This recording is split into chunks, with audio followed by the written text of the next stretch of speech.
You see us yet, Pink? I do. I think. We'll be starting soon, right? Or... Yeah, that's it. Huh? Everything hot? Yeah, appreciate you. All right. Yes, I do see now. Yeah, okay. Tried to get the video up, but it wouldn't come up, but I'll fix that next time. Welcome back. You're back on the bench podcast with Bubba and Pink, home of sports, music, and mayhem. Don't forget we're available on all, and I do mean all podcast streaming platforms, including here on YouTube. Please like, share, subscribe, all of that good stuff. All right. We got a good show for you guys today, as always. All right. We're going to be talking about, oh, man, this big light is in my way. The big light? You can't see? No, man, but I know what we're going to be talking about anyway. It's all right. I'll make do. Oh, for the mic. But we got some NBA playoff stuff. We're going to be talking about the Miami influencer who recently passed away, and some other good stuff as well. Will and Jada, all of that stuff. Is that really good stuff? It's potentially good, depending on how you feel about it. It feels tired and worn out. Sounds like something else I'm familiar with. I was saying Jada's coochie, and potentially Will's back door. Allegedly. Potentially. I'm fairly comfortable saying he's been ridden. He's been fondled with. Nah, not fondled with. Penetrated. Oh my God. That's one way to start the show. Is there another? There is another. I wanted to take 2 to 3 minutes, okay, to shout out my alma mater, Bethune Cookman University, okay. Can they see me on camera with this light right here? Yeah, yes, they can. Okay, I just can't see myself, so hopefully I have to. But yes, shout out to my HBCU, Bethune Cookman. They knocked off LSU, who won the championship recently, and then ranked LSU, and then they came back this week and they beat Florida Gators, another team I'm fond of. Oh yeah, ranked number 7. The Gators. Jesus. And so I want to take this time to just go on my Gloat boat from a year or two ago when people just fucking black is one of them, just black is one of them, just said, oh, HBCUs, they just can't compete. What, you just can't get this in your brain. They can't compete. And I'm just like, we can compete. We show you guys. There's every sport. There's at least one team every once in a orange yellow moon, which is more frequent than not. Okay. Once every half quarter moon. Counts. Okay. And we beat these big teams. When I was at Bethune, our football team beat 2 Division I schools. You know what I'm saying? While I was there, so it's not like every 50 years. I thought the baseball team beat a highly ranked team like within the last 3 years. Yeah, that's what I'm saying. So it's like every, you know what I mean? It may not be 10 times a year, but it's every other year or something like that. It happens. Okay. You know what I mean? It's not like a man having a baby. It happens. Not like that at all. It's not like that at all. And they say I don't want to live to see that day. And they're saying we don't have the resources, we don't have the money, the NIL, you can't pay these guys, and this, and that, and all of that. That's just mumbo jumbo foolishness. But is it? I mean, is this like? Do they have a special group? I mean, is this like a? No, we got a great group of guys. I actually read an article today talking about them. You get some transfers in, and that's kind of the key, especially in the sports that I more closely follow, in basketball and football. If once you get a couple of key transfers in that maybe should or could have been at larger schools, and then you just build around them. You get lucky with them. And then you build around that, and you can get something special if you have good coaching. Which our baseball team, I mean, they've always been a really good team, but this is just a little hotter here. I was talking to somebody this week about the whole transfer portal thing. They have a son who's in college sports, and basically Division I, and they're kind of talking to lower Division I and Division II teams. That and the pitch is simple. It's like, hey, we get it. You didn't have a great opportunity at the school you were at. We're providing you an opportunity to play, to get your confidence back, and whatever. And it's an accurate pitch, but it's effective. Yeah. And like you said, if you get a couple guys that maybe come from a higher Division I programs, didn't get what they wanted there, and now they're ready to kind of get going again, you could be onto something. You can be onto something. And then the next thing, I need to see us ranked in this next poll. I tried to Google, like, when was the last HBCU school to be ranked in baseball, and even Google did not know. Really? So that probably means never. You need to try Grok. Grok's got answers. Grok's got answers. Even when I don't like them. So you knocked off number 20, then you knocked the last champion, then you knocked off number 7. We need to be ranked in the next ranking. As so soon you guys as figure that as soon as you said they beat the Gators, who are ranked 7th, I'm like, that's 2 ranked teams. They should be ranked. They should be ranked. That was exactly. All right. The next ranking has not come out yet, but I'm Okay. just saying, when it does, we need to be on there. Okay. All right. When y'all say Gators, you're talking about the Florida Gators? Yeah, the That's who one we're and talking only. I didn't want to believe it. I was like, can't be those Gators. Right in Gainesville. Really? Yeah. It surprised me. It was a surprise to me too. Hey, Okay. Gators can suck. Not in our house. There you go. And unlike Will Smith, I don't think Tebow ever sucked at all. All right. He did circumcise an infant. He did, for real. When? How do you know this? That's part of his thing. He's one of those religious people. Yeah. And he would go One of to- those religious people. I know. What does that mean? What And is I'm telling something. Yeah. It means I'm an atheist and I ain't religious, and if you're one of them, you ain't one Then of that's me. what you, oh my God. So, getting back to my point, he would go on like missionary trips, and that was one of his favorite things to do on the trip. This is a real stone cold fact. Yeah, Wow, the more you know. yeah. So, All right. So good old Timmy's handled a penis or two. we got a lot to talk about today. Some sports, some not. And so we got DeeLa on the show today. Thank you for coming back. She's right here. Right here. I was thinking earlier today, DeeLa, Y'all. because you are so nice. You are a very Look at the body language. Who said this, nice person. Okay, I'll take it. Yes. I wonder, Mm-hmm. how does DeeLa Yeah. fight off Negroes in her like social media inboxes? I don't got to fight. You don't? At this point, wow, that's crazy. I don't got to fight. But at this point Fight in the 'em game, Because you post your family, you post your husband, Yeah. stuff like that, but you post other content too that could attract Negroes I mean, to your social media. that's such an open sentence. They're like, what does she do? Yeah. Honestly, I don't have to fight. Everybody kind of knows right now, like, don't play with me. And I've been married for like 37 years. It's like, who doesn't know? So, 37 years. and you say I'm nice, but not many people think that. Like, I talk mean. For real? And I Okay. mean business. Okay. Yeah. I don't have to fight. I don't got to fight. People know. The fight's over before she enters the room. Yeah. That's not a thing. Like, I feel like back in the day, like, everybody was like doing DMs crazy. Who's doing that? I mean, I think the game has changed. Yeah, I yeah, do. who's doing that? I do. I don't know. I mean, I think that is still a thing, but I don't know if it's like the main source of income anymore. I don't know. Main source of income. Yeah. And now you don't have to open it. You can just skim it. Like, I'm not opening that shit. It's like, Coochie is the income if you didn't. I'm if you like, wasn't what following. type of income we talking about? If he wasn't following. I don't know. I couldn't tell you what is, but I don't think that's a. I don't think it's a thing. Like the DM. I mean, and granted, like maybe they just know. Maybe they just know. They're like, look at Mother Teresa. Let me leave that woman alone. I don't think that's what they're thinking. And you know what's funny? Like I'm seasoned. Like I'm all the way in auntie season. So like leave me alone.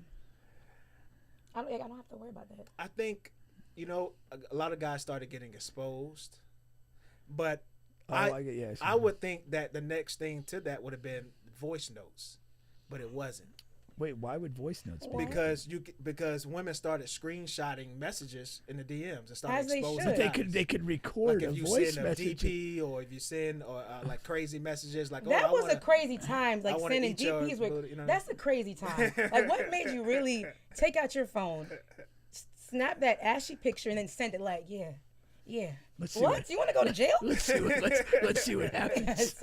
It's on and popping. So I thought voice notes was going to be the next. But wave. my point is, those could be recorded and exposed too. Yeah, but it's like, how many people like? Okay, we're on a podcast, but how many people knows whatever Mike, whatever from Orange Street? How many people know his voice for real? You know what I mean? So it's like, how many people know his dick or whatever for real? If he sends a voice note, you just screenshot it. Then as you're doing that, you click on his page. Now we know his picture. We know your mom. We know where your kids go to school. Everybody knows you, Mike. And they know you can't be trusted. But that's if she says it came from him. But we don't really know. He can say that ain't me. But when it's you're hard. Screen recording, you read it like, oh, look at Dirty Mike. And then you just press back. Dirty Mike. So everybody's watching this in real time. They see you go from his inbox to his profile. I forgot about the screen record. Maybe that's why it never became a thing. Yeah, I thought it was safe. Screen recording put a lot of these dudes in their place. Now, some of them will still go rogue, but screen recording slowed it down. Bubba, have you performed some atrocities on the voice notes? No. I didn't transition to that. But I thought it would. You had to use that word. Yeah. Something like a voice note would just really piss me off. You just, excuse me? Honestly, though, like, I mean, I hate a lot of things, but voice notes are up there. Why? I hate that. Like, it's annoying as fuck. Now I've got to listen to this shit. Like, I don't like. Yo, I think I sent you one like a week ago. What are you talking about? I don't like voice notes. You should have said, hey, don't send me this. Just anymore. text it. Because, I mean, I'm indifferent. I don't like it. I hate it. I like it. Get to the point. Let me hear how you're talking. Like, are you saying today was great? Or you're like, hey, today was really good. Like, I want to hear it. And then I press ×2 so you can speed it up. So. But if you're too advanced. Like, you could just call somebody if you actually want to hear their voice. No. Now I'm stuck on the phone. We have to get that. Yeah, so I got it. No. But I feel like I get stuck on a voice note. It's like I got to listen to it play in case I'm missing something important. And that's the beauty of it. If you miss it, the beauty. Go rewind. Like, that's the curse. But now they have, of course, I don't know if it always was like this, but you could transcribe the voice note too. Yeah. Just text me, man. Oh my gosh. Just text me, my gosh. Well, you know I'll never send you one again. Yeah, that's right. I'm like, ooh. How's your day? Not this guy. Good. No, I'm serious. It's just funny that it's like, That's man. crazy. Now, A voice note. the viral thing that is going on right now is the Miami influencer that was, is this the right one I have? Yeah. That they're first it was labeled as a suicide. Now they're investigating it, saying that the guy that she was engaged to, they went on a trip, birthday trip, to Tanzania in Africa. Then she was found dead. They labeled it a suicide, but the family pushed back, like, "What are you talking about?" Come on now. And now they're investigating it. Now, Pink was telling me as well that when he was looking at the story, because everything was good, in her life. So how could it have been a... Yeah, so the guy is apparently some sort of like crypto guy, and she's an influencer. Mm-hmm. They've been dating for about a year, and they went to Tanzania on like basically a birthday trip, and he ended up proposing 2 days before she's dead. Mm-hmm. Now, what we do know is that there was an argument the night of the death. Hotel personnel had to intervene, attempted to set them in 2 separate rooms for their own safety.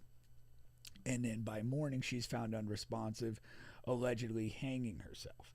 Now, investigations here, the family's like, hey, she's not committing suicide. She's not down, not depressed. She was happy. It's her birthday. She just got engaged. Why would she kill herself? Fair and reasonable questions.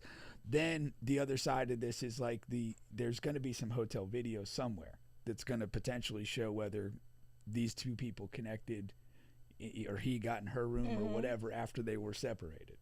So, I mean, I think there's a lot coming forth. This always goes down to me. Like, if you don't have a suicide, and a suicide doesn't make a lot of sense to me, you got to have a murder.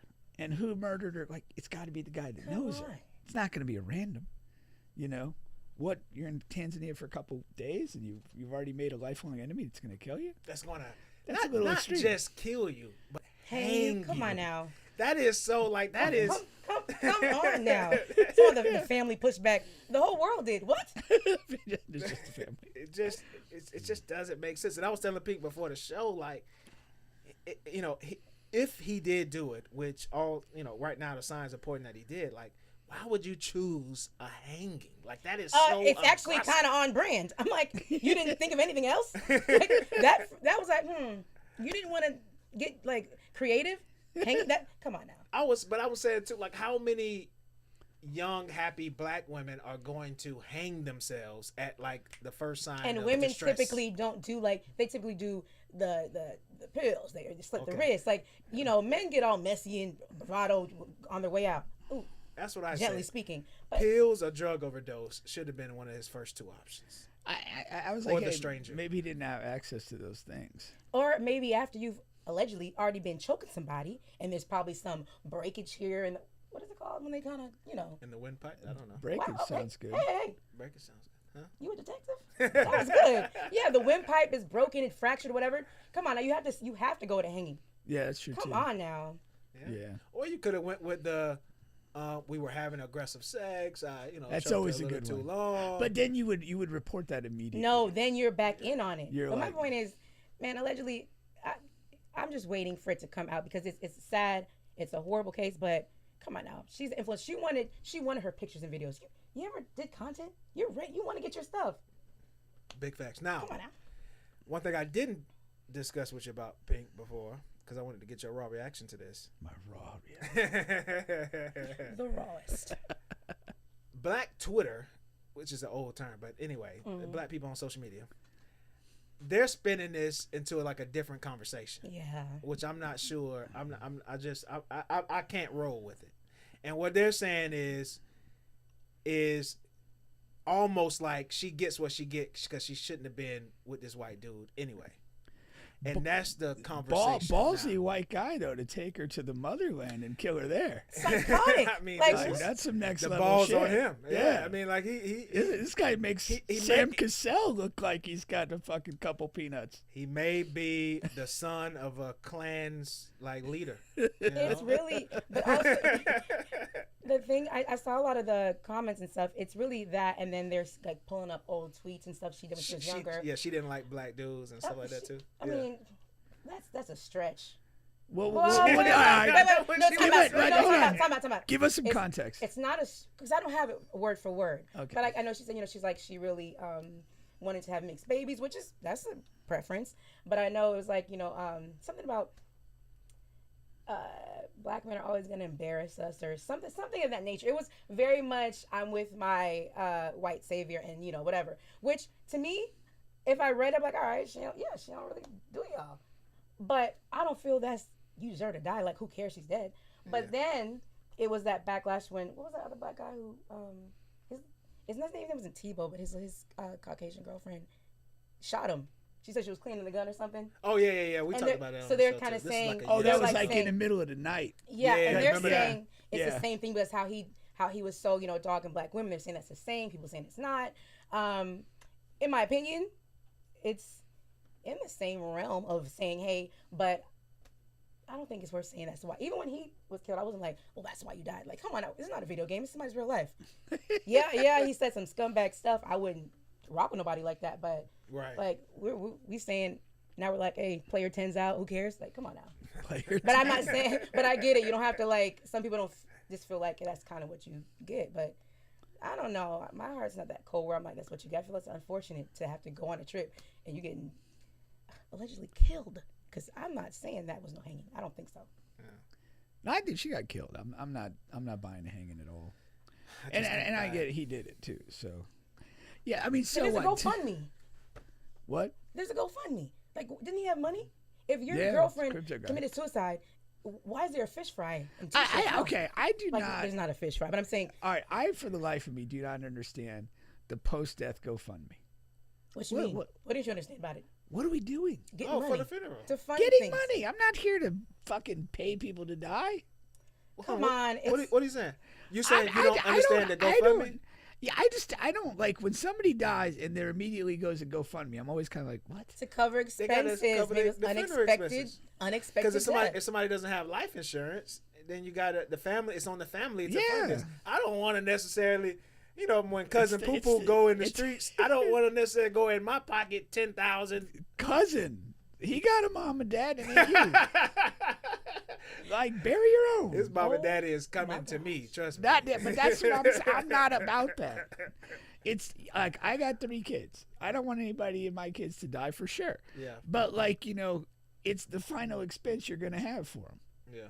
Yeah. Literally. I while we're on this topic, my thing about it is, if you do not have life insurance, then you're telling me you don't care how you go, and that's fine with me. Yeah. But I don't want you hunting me from beyond the grave, because we didn't even have money to cremate you. We just took you down to the pizza place and just let them.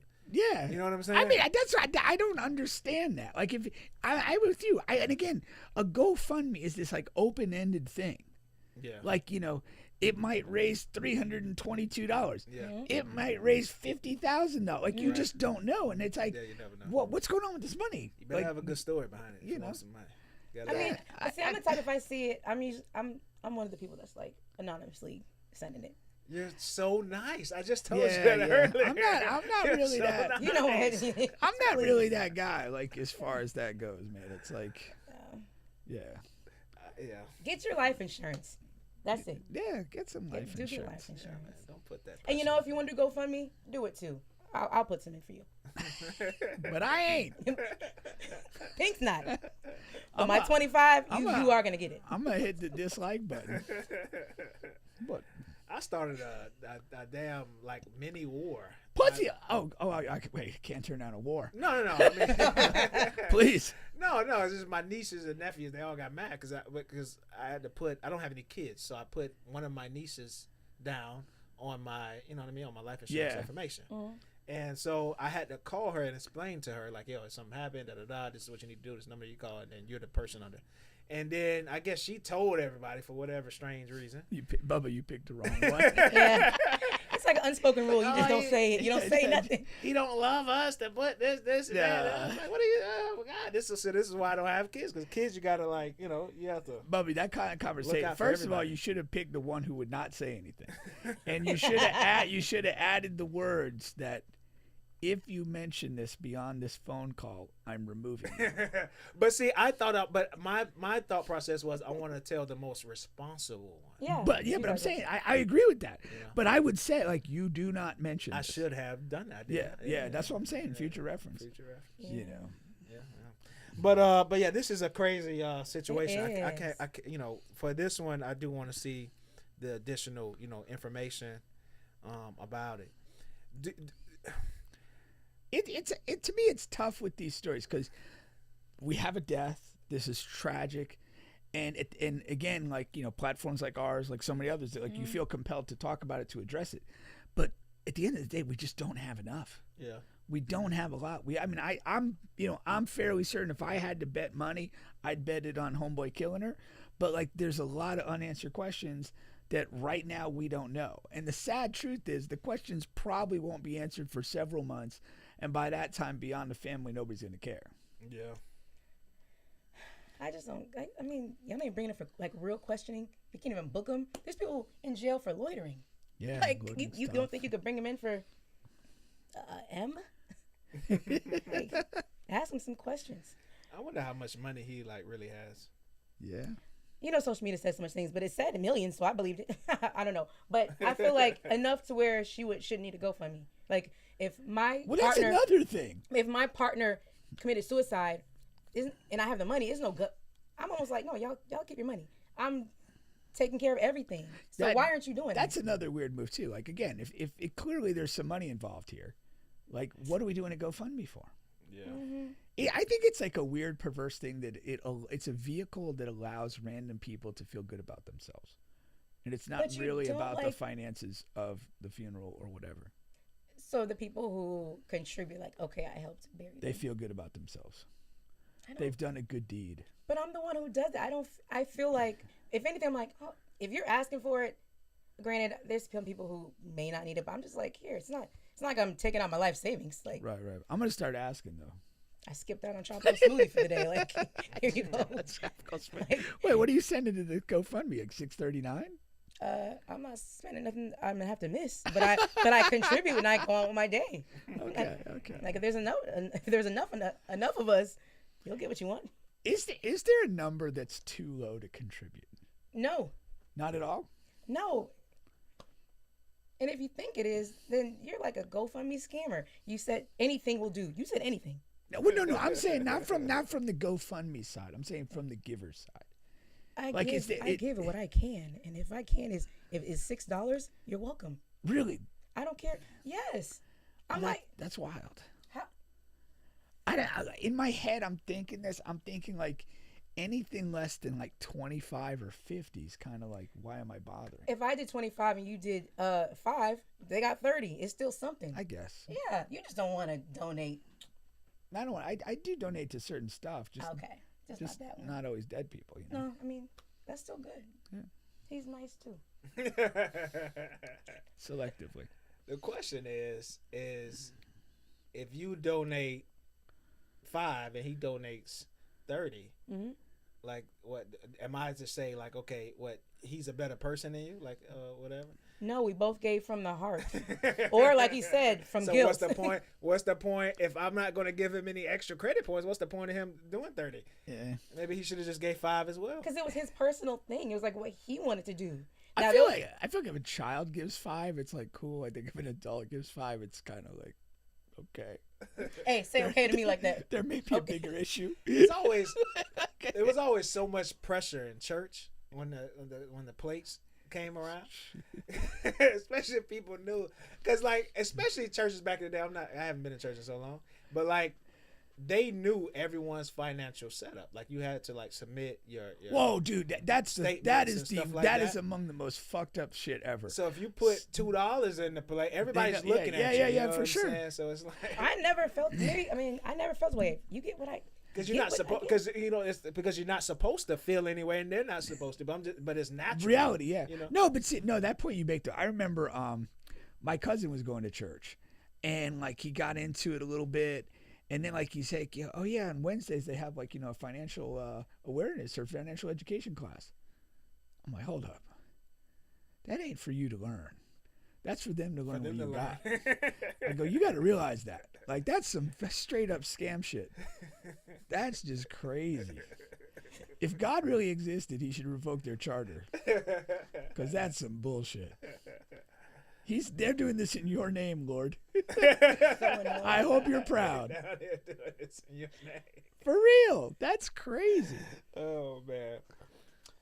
We'll save the religion talk here. All right, we've had enough. Let's move this along here. There was another thing here. But we should start some random GoFundMes and just drain DeeLa out $5 at a time. Whoa.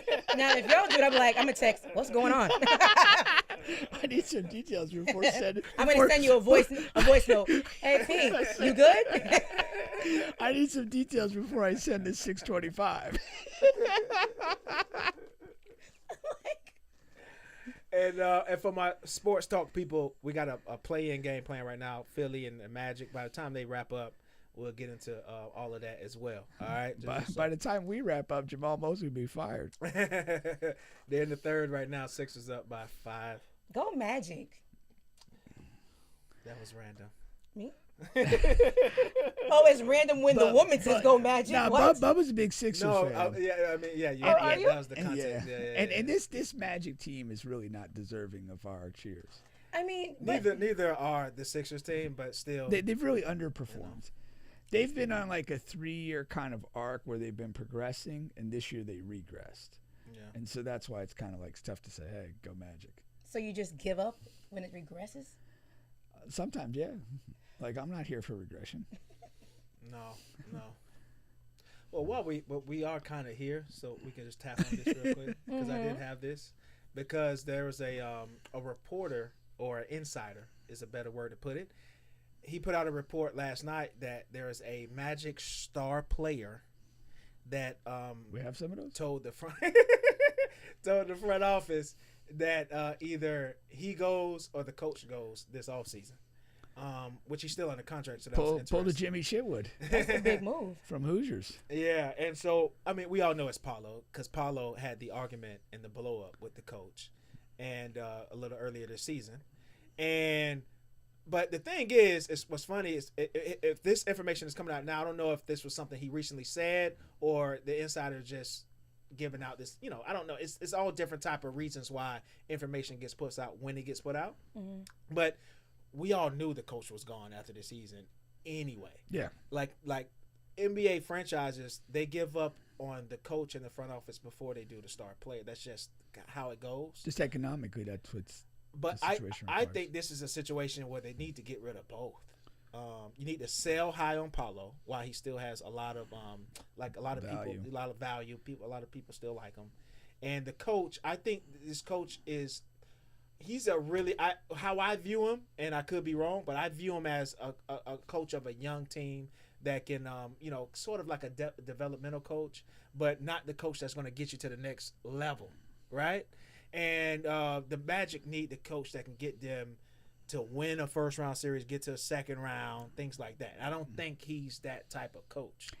I actually met him once. Oh, yeah? At his son was on B. Rich's flag football team. Okay. And just a very brief, meeting or whatever. But it was consistent with what I see of his sideline demeanor and interviews. He's just a very understated guy. Yeah. Kind of gentlemanly. And I don't know that that's the personality type without a great pedigree that's going to drive a professional sports team to the top of the game. Yeah. I think you need a little bit something more. You need a bigger presence, I think. To manage the egos and stand toe-to-toe and get what you need out of those people. And I just think maybe he falls a little bit short in that area. And again, you could spin it as, well, hey, let's get him to a younger developmental team where we don't have these big egos and stuff. And it might be a fit, and he might have a niche as the young team coach, but I ain't going to get you very far. No, it's not going to get you very far. And the thing with Paulo, we talked about Paulo a lot on this podcast, but like too much. That last game of the regular season where they're playing against a team that's sitting like every player they possibly have, and the Magic need to win. They just ran out their white boys. We're gonna pretend it's 1942. You know what I mean? Like all we got is white people. And the Magic, like you have to win this game to get out of the play-in. Yeah.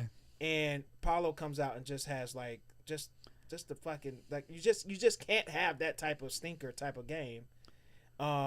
And let me see. I'm pulling it up now. Like he was 7 for 22, 0 for 5, 6 turnovers. You just can't have that type of game against that type of team in a game you have to have, and that's Paulo. Well, that's him. I was going to make a bit of a distinction. I don't like Paulo stylistically. I don't like the way he plays basketball. I think he holds the ball too much.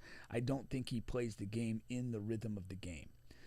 But I think up until this year, he wasn't a guy that like vanished from the moment. He didn't always play great, but I thought he was willing to try and be in the moment and be the guy. I just didn't like how he went about it. This year, it's gone below that. It's regressed, and now like he gives you that type of game in a critical win situation. And that's where I think he's regressed. And whether he wants to blame the coach or this or that or the other thing, the answer's in the mirror. Always. It always is, man. I don't know. I can't tell you too many situations where you had a really good player and then all of a sudden, like you get a new coach. Well, let me say it again. You have a really good player that regresses or, and is fully healthy and regresses, has a bad season, and then you get a new coach and all of a sudden he's just a brand new type of player. Yeah. These players, they are what they are and who they are. I think a coach is going to come in and just stylistically, put in, new principles and maybe make you hustle or work harder or, different play calling and situationally, things like that. But he's not going to – new coaches aren't going to change the fabric of star players. The player. Yeah, no, you're right. The star players are kind of who they are. And a coaching change or a good coaching job is kind of maximizing the principles you're playing with to the style of that player, and kind of getting him to buy in exchange for that. We're going to play the way that you want to play. We're gonna, these type of players around you. We're going to do these type of things that you're comfortable doing. And then in exchange for that, you're going to buy in. You're going to give a better effort on defense. You're going to care every night if we win or lose. And we're going to do something. And, you've gotten just with Paulo, like, just absolute indifference. And that's on him, That makes sense. Thank you for breaking that down. I usually make sense when I'm talking sports. You do, but I was like, that's a very good point. Thank you. Absolutely. I'm very pleased with myself. Another thing that we talked about here is this one, Pink. You remember this one? I have to look. So, yeah. Yeah, so 79% of black people say they feel responsibility to look out for other black people. The highest solidarity. Here goes the word. Solidarity. Solidarity. Let's say it together. Solidarity. Here goes another word. They need to stop putting these surprise vocabs up here. You need to stop putting these big words in these on these photos, man. My first reaction when I saw that, though, was that, like, there's certainly a perception of internal divisiveness in the black community, and I thought that was a bit of a fascinating, like, it went against that notion. Yeah. But by the same token, like, I know a lot of people that they do feel that way, and I think they try to live in that way. And so I found it kind of interesting. Is the narrative real, or is that real? But you're saying it's the same, right? The narrative and no. The narrative is that, like, okay, like, if you look at, like, cultural groups, you'll say, like, in terms of particularly, like, in the United States, like, you'll have like Indian people and maybe Jewish people and other groups, like, they'll kind of be almost more like together and accomplish things financially together. Now with you. And then there's a narrative that black people don't do that. Don't do it. And so I think both are true. Yeah. And that's why I think this is interesting. Yeah, I think because of the narrative, I think once you get money, I think that's in your head. You know what I mean? Like, I don't want to be the black person that does not take care of, because like one of the two of the main things, like Jay-Z and Michael Jordan, they're two of the biggest black figures that we have in the black community or whatever. But a lot of pushback that you hear on them is like, they don't do anything for black people. Like, right. What has Jordan done for black people? Always hear and that. Jay-Z, you know what I mean? And yeah. And so, because that's what a lot of black people are always going to look at and talk about black people with money. It's like, okay, what are they doing for the others who don't have? Right. I don't even know if that's right or wrong or good or bad. Right. You know what I mean? What do you say? I feel like it's perspective. When you have without or you lack and you see somebody else, you're going to, not you as in us, but people tend to think like, you should be doing more. And I'm like, you never know what the more is that they have to take care of, because to whom much is given, much is required. So I think it's always like perceptive. It's perception, because you can see people, like, even on the timeline, we need to stick together. I don't know why we don't. I want to say, why don't y'all just say names? Because in my perception of who I'm around, there is a huge, like, foundation where I can call on anybody or they can call on me, and we are sticking together, supporting. So I don't know, but I do see the divisiveness, as well. So I think it just depends. Yeah, it's there, and that's the reality. It's definitely there. Yeah. And another thing too, I think things are just what they are. Like none of these groups or nationalities of people, they're not changing. I think there are reasons why they are how they are, but they're not, like, changing. Like I bought a lotto ticket yesterday, right? And on the ride home, I just do this silly thing, like, what if I fucking find this thing? What if I win? What are the first couple things? Well, everybody does that when they buy a lottery ticket. That's it. I'm like, I'm gonna call out from work tomorrow. If I win this, here's what I'm gonna do. And as I'm loading this up, to talk about on the show, I'm just I went back to what I'm thinking, and it's like, yeah, all of it was just helping other black people. Everything else. Oh, for real? Yeah. Buying. Oh, I was thinking like buying a house for my family, so they don't have to ask me for money. Like you still work and you do whatever. And then I was like, okay, I'm gonna donate this to like Bethune, and I'm gonna fucking help. You know what I mean? De-struggling, artists with this. I thought you said de-struggling. I'm like, I mean, wow. THESE. God, I was like, wow, this is put it on blast. I guess I am. And then the next would have been helping these nuts. You know what I mean? But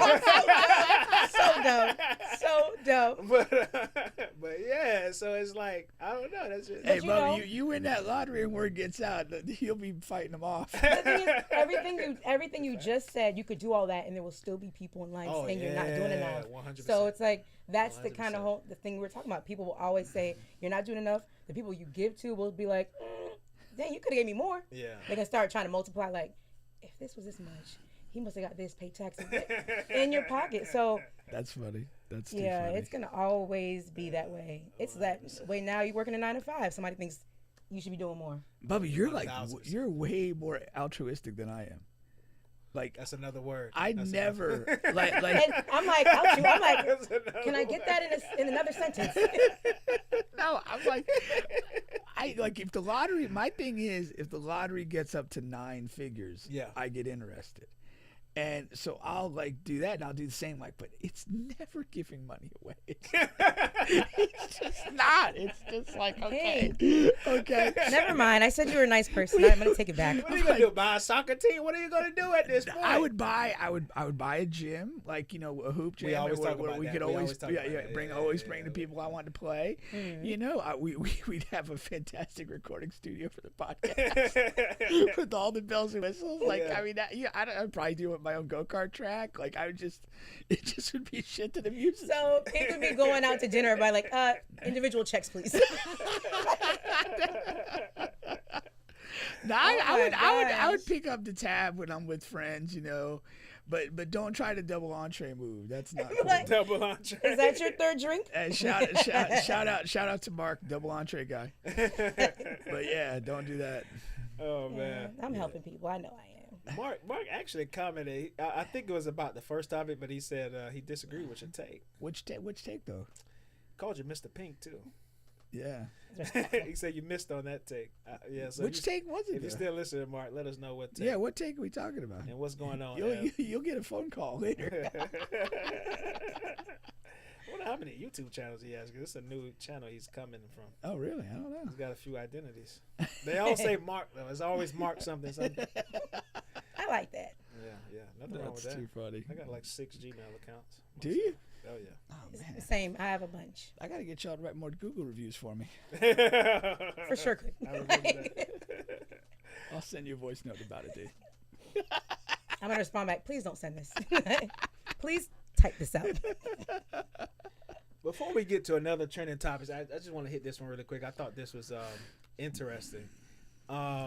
So you guys see, U.S. birth rate hits a record low as nearly half of 30-year-old women remain child-free. And good for them. Tell us how you really feel. Seriously. That's I hear that, and more women are especially women that don't have children, they're championing that.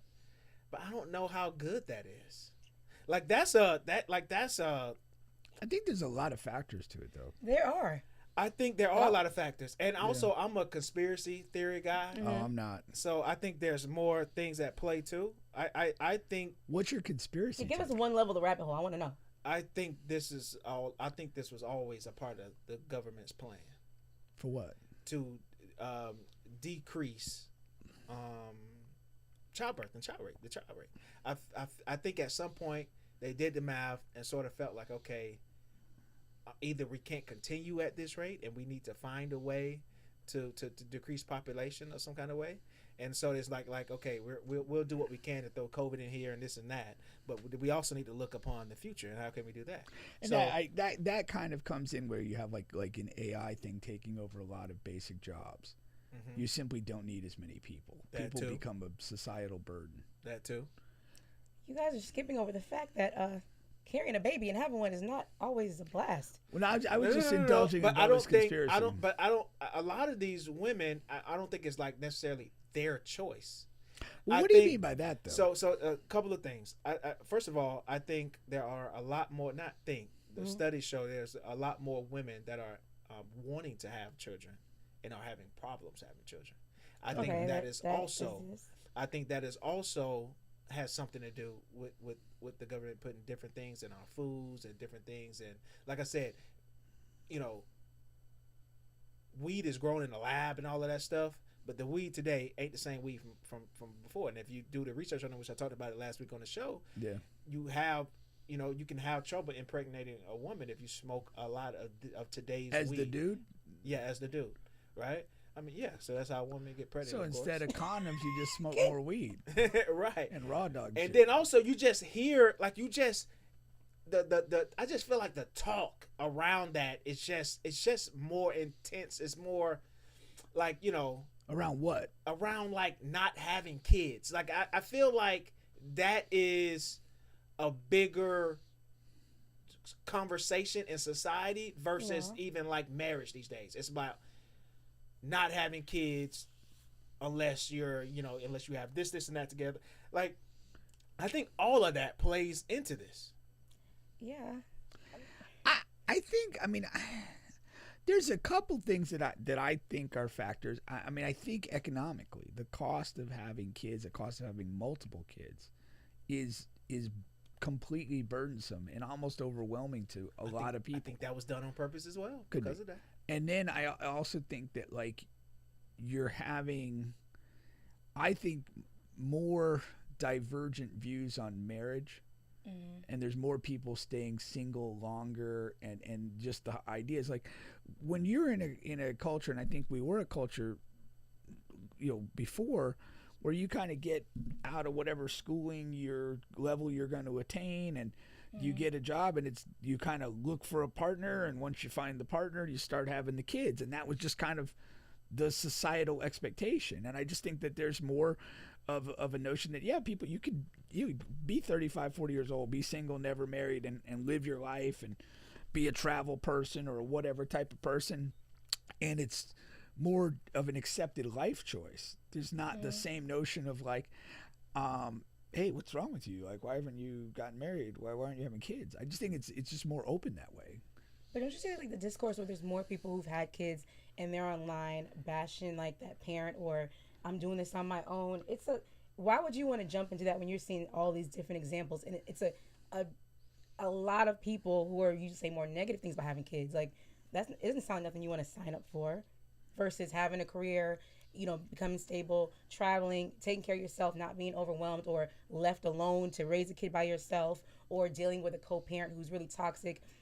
It gets crazy out here. So it's beyond just having kids. And then from what I'm seeing, daycare is like an arm and a leg.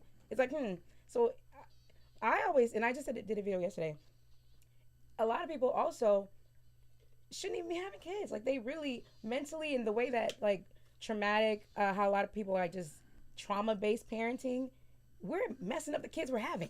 And I say we're, I'm not talking about me. No, So I agree with you. I think just from a basic standpoint, there's a lot of people that shouldn't have kids. They're not mentally, emotionally equipped to be a parent, and they're going to fuck up the job and fuck up the kid. And I think that that's a very real thing. I also think too, like the way like child support law and family law, divorce court law, like you're in a position, like you are like kind of bulletproof, Bubba. Like you don't have kids, you don't have a baby's mom, you get to make your own decision. Nobody's in your pocket that you don't want in your pocket. And there's a value to that. And if you have a kid with somebody that you're maybe not married to, for 18 years, they got a hand in your pocket. Stop! It don't even stop at 18. that part, yeah.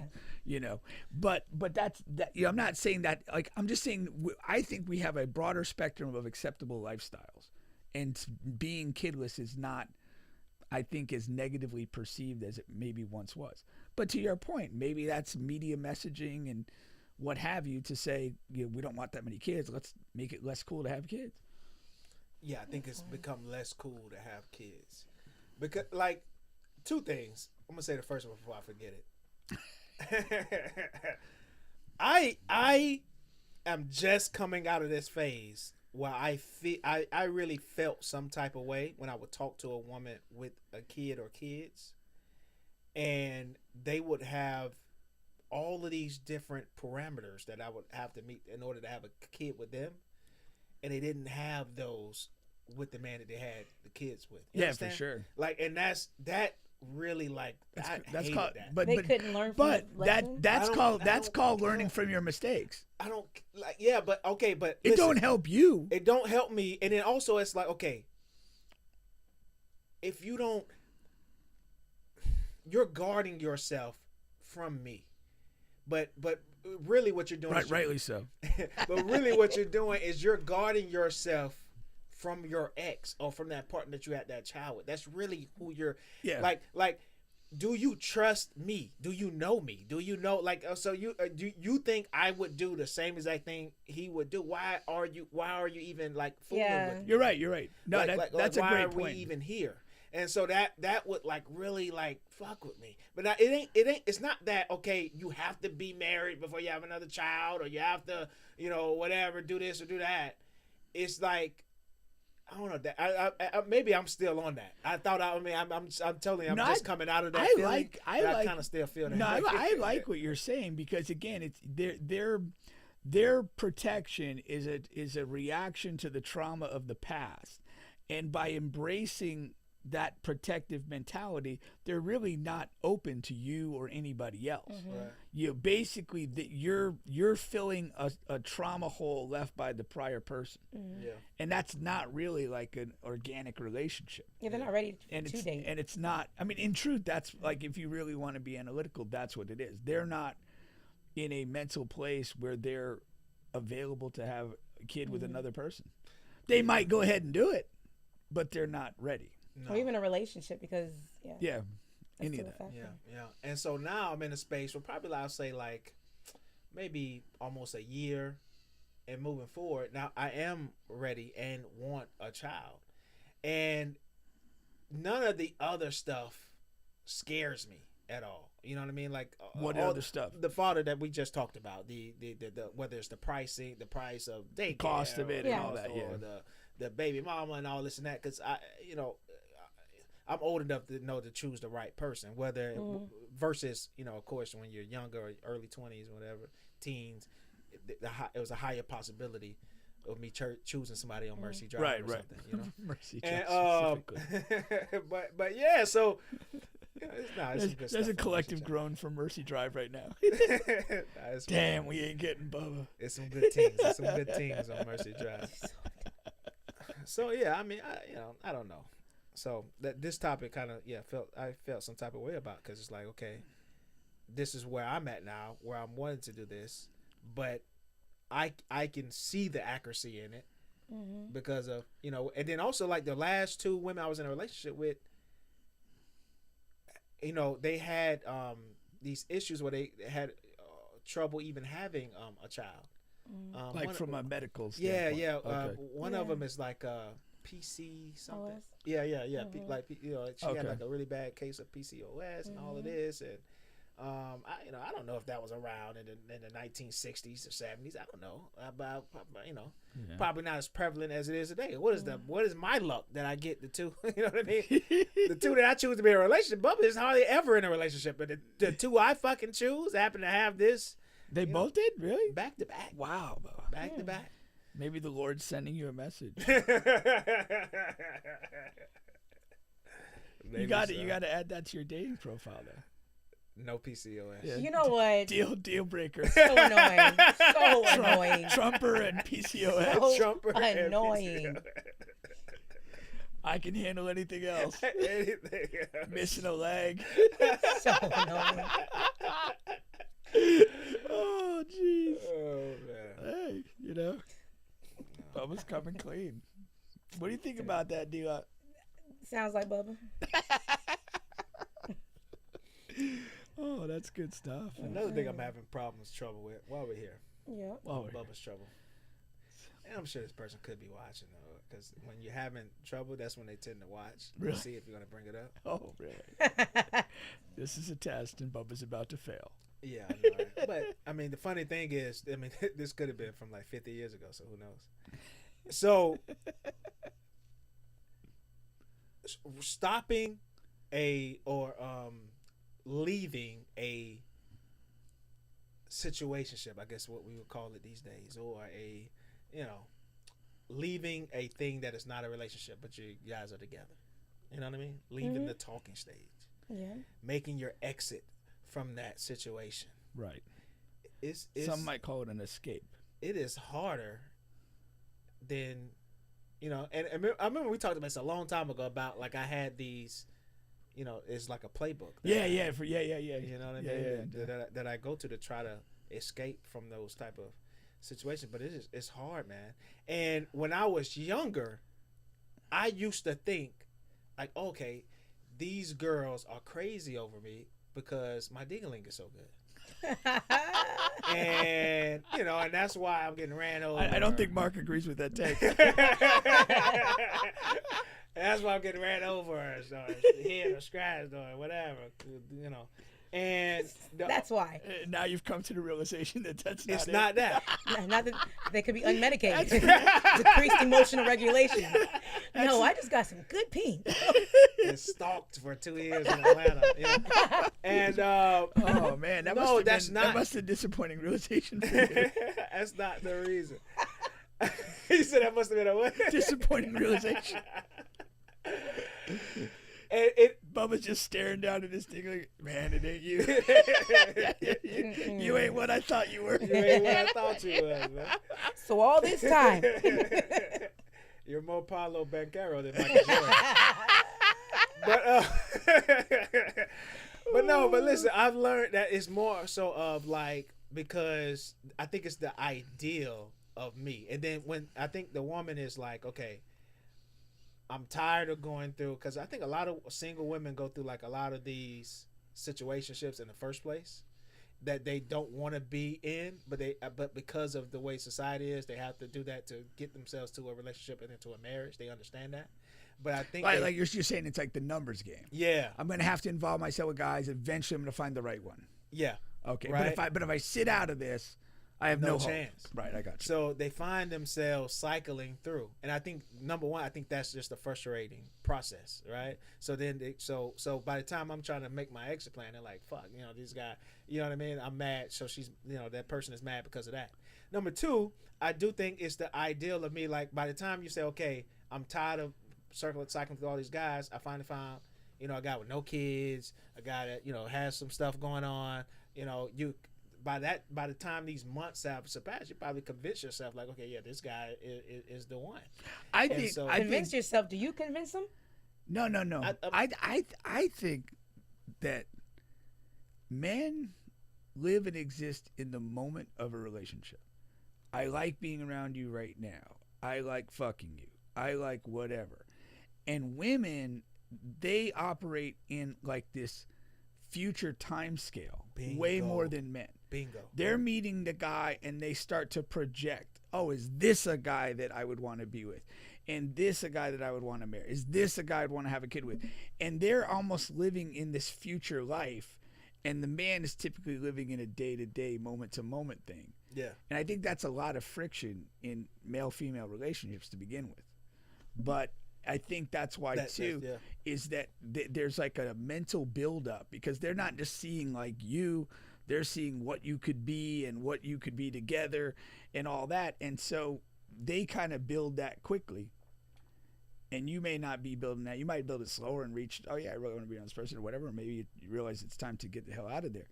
But I think that's the thing. But I also think people, both sides of this, just have a really difficult time separating from relationships. Relationships become your habit.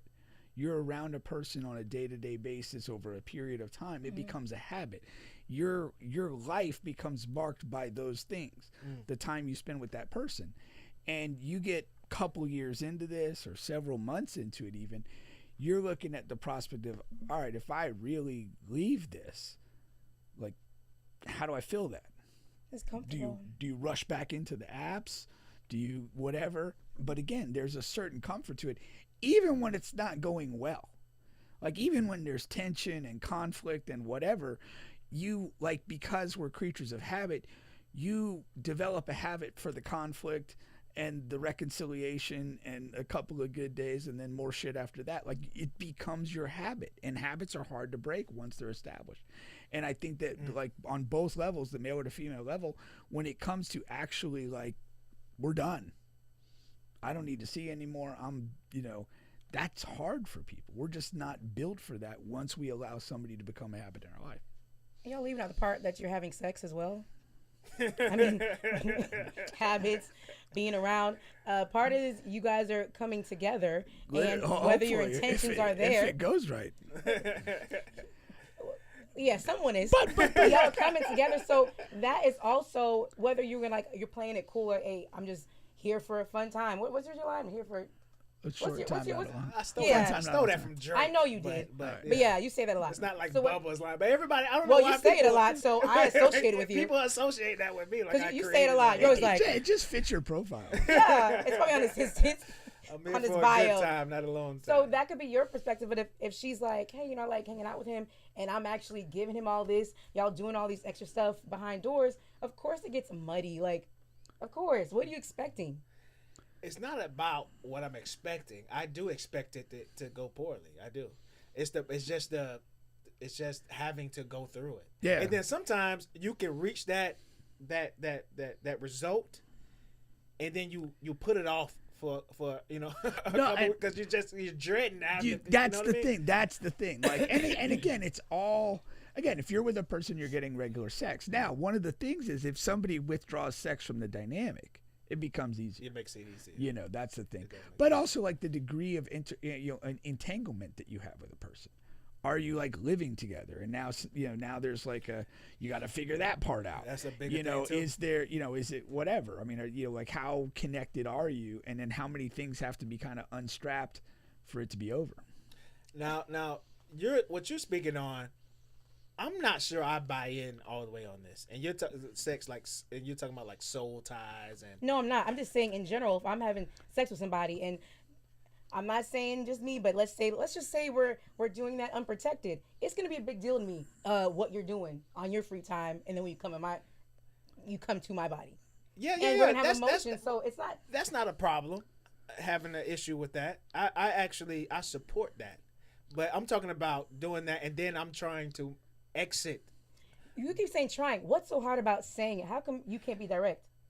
I'm saying I in this situation I am being direct every time. So but what I'm trying. saying, I'm just just for talk. Okay. But what I'm saying is, I think a lot of women do think that way too, though. About the unprotected sex. But I'm saying from a standpoint of I thought they're thinking okay with the soul ties and we're connected and you just can't be out here having sex with women and then thinking you can just leave them the next day or two because you guys are connected in this sexual way. I don't know. I mean, I feel like women are like that, but y'all are still skipping a fact.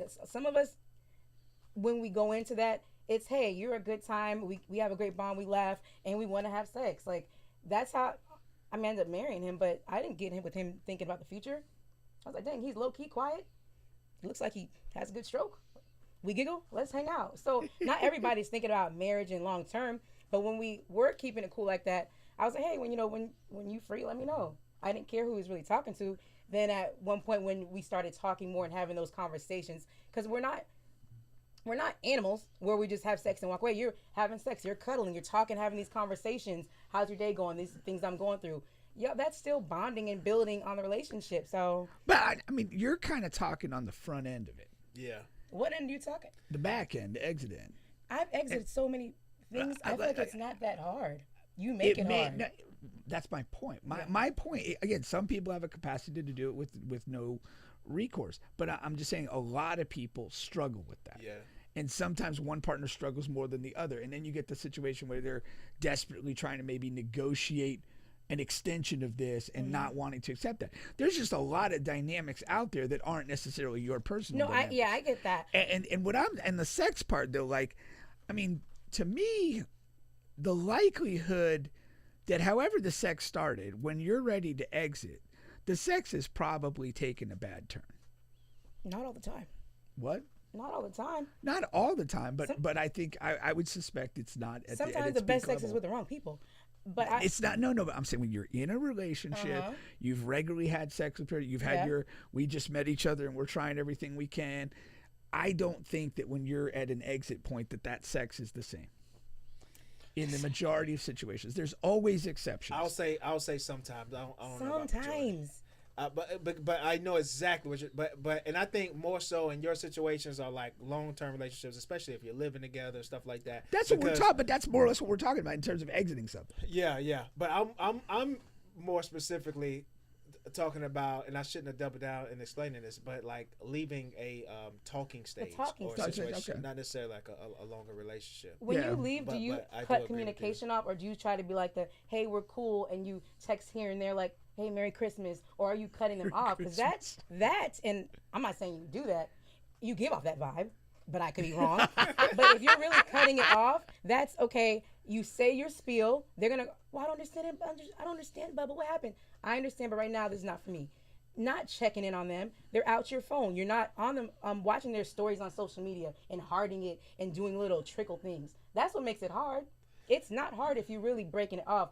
But having your cake and eat it too, where I kind of just see what you're doing, but I don't have to really deal with you, that's hard. I don't do that. I do the circle back, though. Oh, I know. Oops. Wait, so how do you, like, so at some point, you kind of like shut everything down? No. Or no?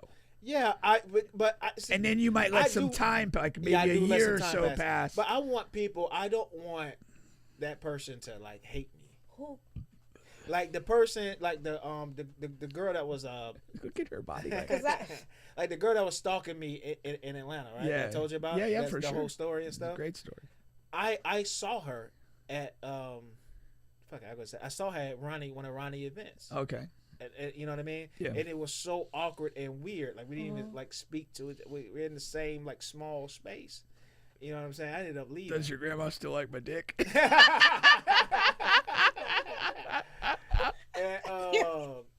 And so but ideally I want that person. I want us to be on good terms. Most of the people, that's not like it's 1,000. It's like 4 or 5, whatever. 400 or 500. But like we're still cool. We're still friends. And in the back of my mind, ideally, if a year or two goes by and we're not doing anything. Like I have a pat with one of my exes. Like, if we're both single at a particular age, we'll just, 69. So Bubba closes his door. He just doesn't lock it. And so that's why when he's saying it's so difficult. But that's to have the cake and eat it too. I want to have my cake and eat it too. But that's you're creating your own difficulty. No. But it's not. But that's not in the moment. No, but it's not in the breakup pulling away moment. It's not that. Right. That's not where the cake and eat it too is at. Right. I understand. I'm literally just saying, hey, it's been a fun ride, but we're misaligning on these things here, and I think it's best if we, go our separate ways right here. That's what's their response typically to that? It's what Pink says. Which I'm trying to extend this, or I thought things were going well. Mm-hmm. You know what I mean? Why don't we try this or try that? And this happened several times. Boundaries. I feel just how women like push. We need boundaries. You need boundaries as well. If you've said that, stand on your boundary. But then I don't want. He's a nice guy. Sad, angry. I am a nice guy. I don't want the sad, angry woman. I don't want that. You at the end of the day, for your own peace of mind, you have to accept that. You have to choose your choice is this is not for me. It comes with it. You have to be okay with somebody not liking you, with being disappointed in you, so that you can. It's for you. Yeah, like that's that's I understand. That's the conflict that you're putting on yourself. That's it. Yeah. If you could kind of train yourself to be like, hey, we're not aligned. I need to stop this, and you just are able to kind of, regardless of what they say or do, just be okay and move in your direction. Then you're in a really good place. But you'd have to train your you're not being mean. It really is. It's self-advocacy, and it's what it is. Things happen where people go their separate ways. Someone usually doesn't like it or they weren't ready for it, but when you take that on, that's when you're caring. Like, well, how's she gonna feel? She's gonna talk stuff about you anyways. It doesn't matter. Yeah. She's really gonna do it anyways. Yeah.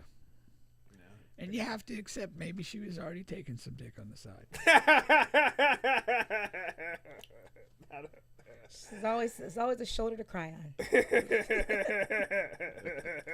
Or do something else. Huh? We know the rest. We know the rest. Oh man, no, that's a good talk. I love the therapy session. That's why I don't need a therapist. That's right. What? Never said that.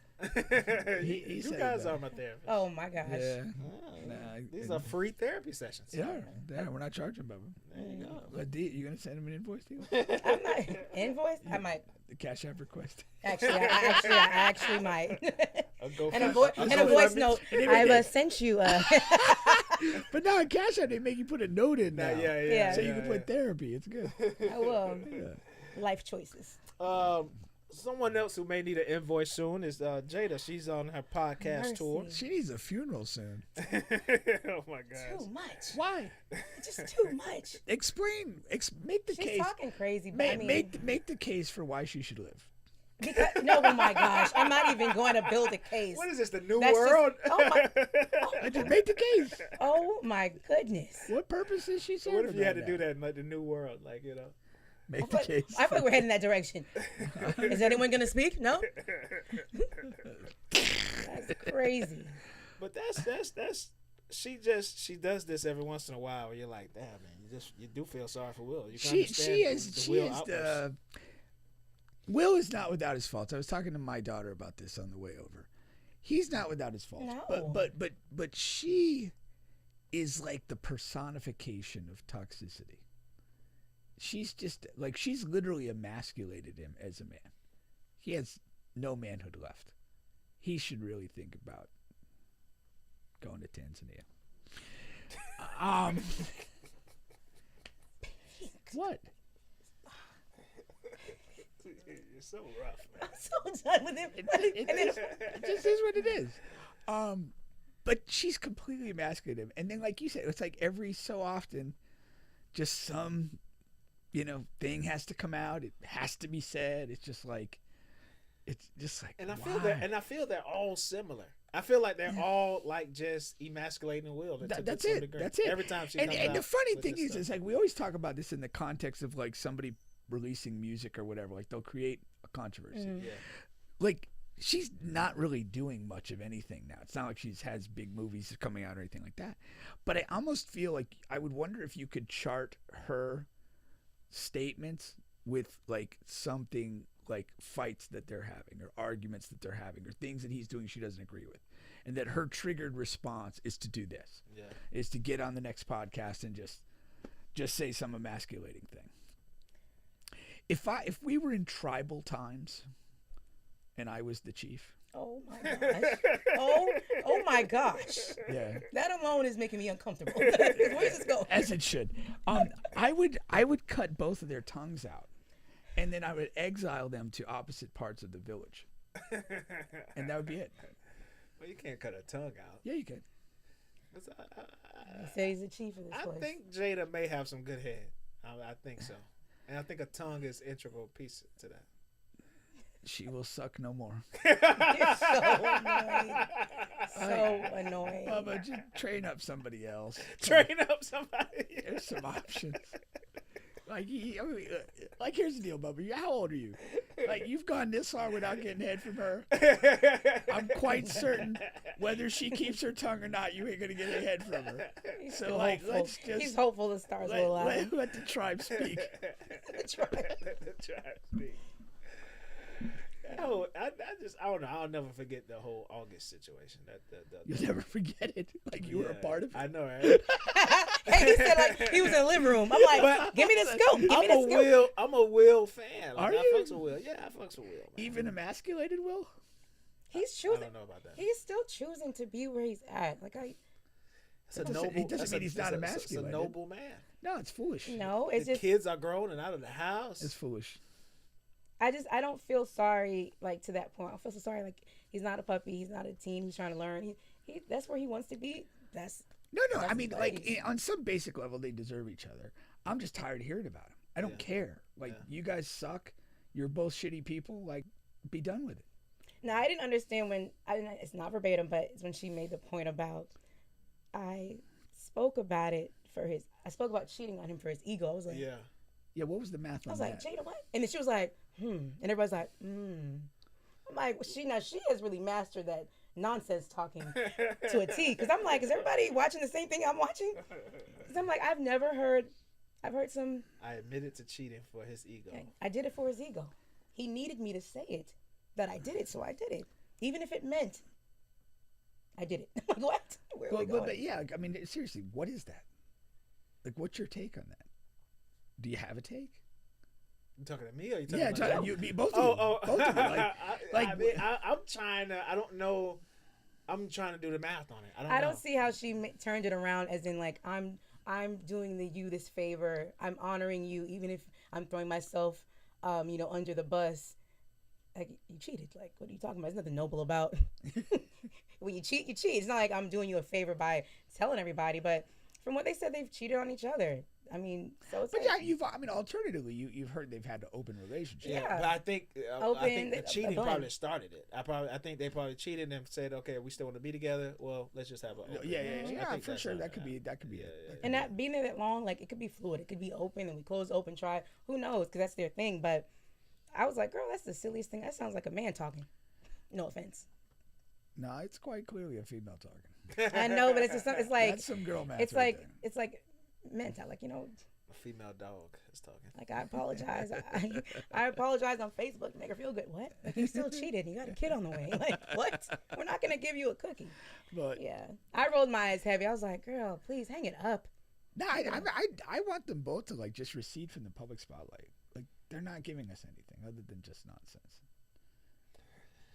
Well, that is it. Jada. Good old Jada. Good old Jada. Ain't nothing good. She is old.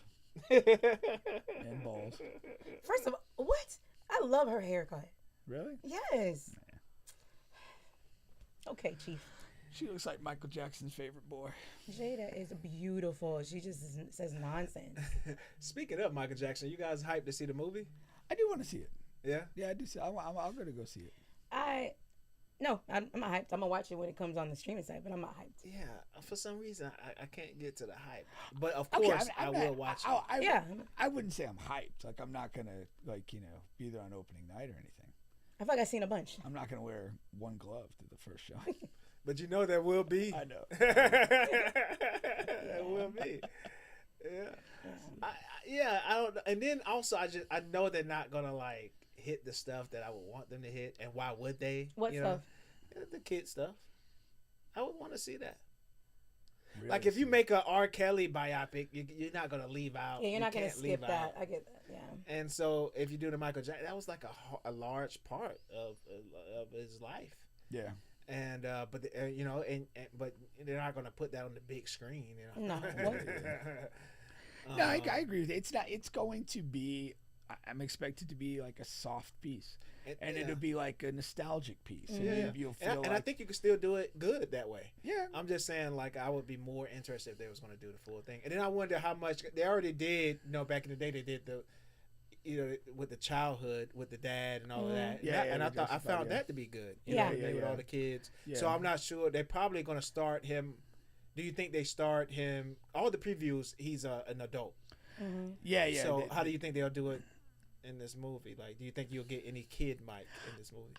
I mean, to me, I think it's hard to tell his story without that. Yeah. Because, whatever he may have done or whatever, like, it was born of that early life. Yeah, of being a star at that age, of being that disciplined and that talented at that age, and the sacrifices and the mental development that you have in a different pathway than a traditional kid, that made him who he was.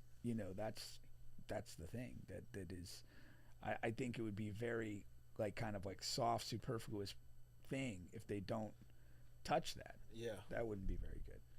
But I'm looking at it kind of like maybe the Whitney Houston movie. That's what I think. It's going to be they'll touch upon a few things, but it's going to be about the music, the performance, the big moments, and how that kind of channel into how that made people feel when they were watching it. That's like Yeah, I mean, I get it. I'm not. I'm not I wanted expecting. more. I'm not expecting a great film. I'm expecting, like it was with the Weenie, like a nostalgic sort of 2 hours of. Oh yeah, that was. Like I'll watch it when it gets on home. That was quite a thing. And I didn't like that one too much, but I think I like the Mike one better because I like the music better than the Whitney Houston music. But like I like the Tupac and Biggie one, but they also added in, you know, some of the more. I got a word in my head that I'm not sure I know how to pronounce, so I'm gonna save it. But they put tumultuous. Yeah, you should just say it with your chest. They also added, you know what I mean. So yeah, you know. No, I mean, I'm not expecting. And then they got the guy. What they say is his nephew. Yeah. And he looks like him. I mean, they could have found a guy who looked more closer like him, maybe. But he's close enough. That's why I don't think they're going to touch on any pun because it was more lighter, Michael, when all that stuff was kind of going on. Yeah, that's another thing too. Are you going to do the two shades? That's a. You at the very least, you got to do that. I think this is just about Brown Michael. Yeah. Brown Mike. Maybe yeah, it is. But you gotta do it. I think you got it right. I mean, like if you're trying to, if you're trying to do a genuine biopic, I think you got to try and capture everything. Yeah. But I don't think I think they're going to make some things. Yeah. And the fact that it's basically a blood relative. Yeah, the family's involved. They're not going to go to the dark stuff. I mean, I'm saying, of course, none of the kid stuff. But just the white Mike. That wasn't dark. No, I think they should do that white Mike. But she said they're just going to do Brown Mike, and maybe all the preview show. I'm with you. All the preview show. But and maybe what they do is they just pick a very defined period of time. Yeah, that too. And tell that story. That too. And you leave out the young stuff, and you leave out the white Mike stuff, and all that. Yeah, that could work too. Yeah. So I feel like there was another movie that kind of did that. Shoot, I know I seen it like maybe in the last 2 years, but it was like a historical person, but they literally just focused on a very small window of their life, and that was what it was. Wasn't it the baseball guy? They did that with him, right? Which guy? 42, 19. Jackie Robinson? No, right? It was more recent than that, but I understand that. Yeah. Ray was another good one. Chadwick Boseman, though, from top to bottom. Yeah. Chadwick Boseman in that. Yeah, you know they were like he was in Sanford. Oh no, I didn't know that. Yeah, and when he was first, the Dodgers did the spring training in Daytona. Oh yeah. And they basically kept Jackie in Sanford, and then he would just drive and commute. Sanford's coming up, man. You know that's where the Jacksonville. This was in 1945, 46. So, I mean, it's not. Oh, I thought you meant Chad. No, I thought you meant Chad was there. No. Okay, so that was Sanford's coming up. Yeah. You know they got Ronnie. No, part of the actual Jackie Robinson thing was he did spend time in Sanford during like the spring training. No, I could believe that. So that I could believe. That was it. But yeah, no, I mean, talk about a guy we didn't want to die. Like all the other people could die, but Chadwick Boseman had to die. Like that's not the right guy. That's tough, man. That's tough, crazy. man. He's literally like one of my all-time favorite actors. He's really good. I still haven't watched Black Panther 2. Yeah. You say you what? I haven't watched Black Panther 2. 2? The second one. Oh, that's fine. Because I don't want. I just didn't want to finalize it. I mean, I didn't want to watch it. News would have been if you didn't watch the first one. Everybody. I really had issues with Black Panther 2 because they brought the Mexicans in. I didn't watch it either. Yeah, I didn't think it was good. Yeah, I didn't watch Black Panther 2 either. So I don't know. But I thought it was supposed to be more like towards the girl, right? The who became the sister. Yeah, the sister. Yeah. Nah, it was geared towards her, right? It was, but like they kind of had like the vibranium with like the Mexican people too. Oh yeah. And I was kind of like, what are we doing? Yeah.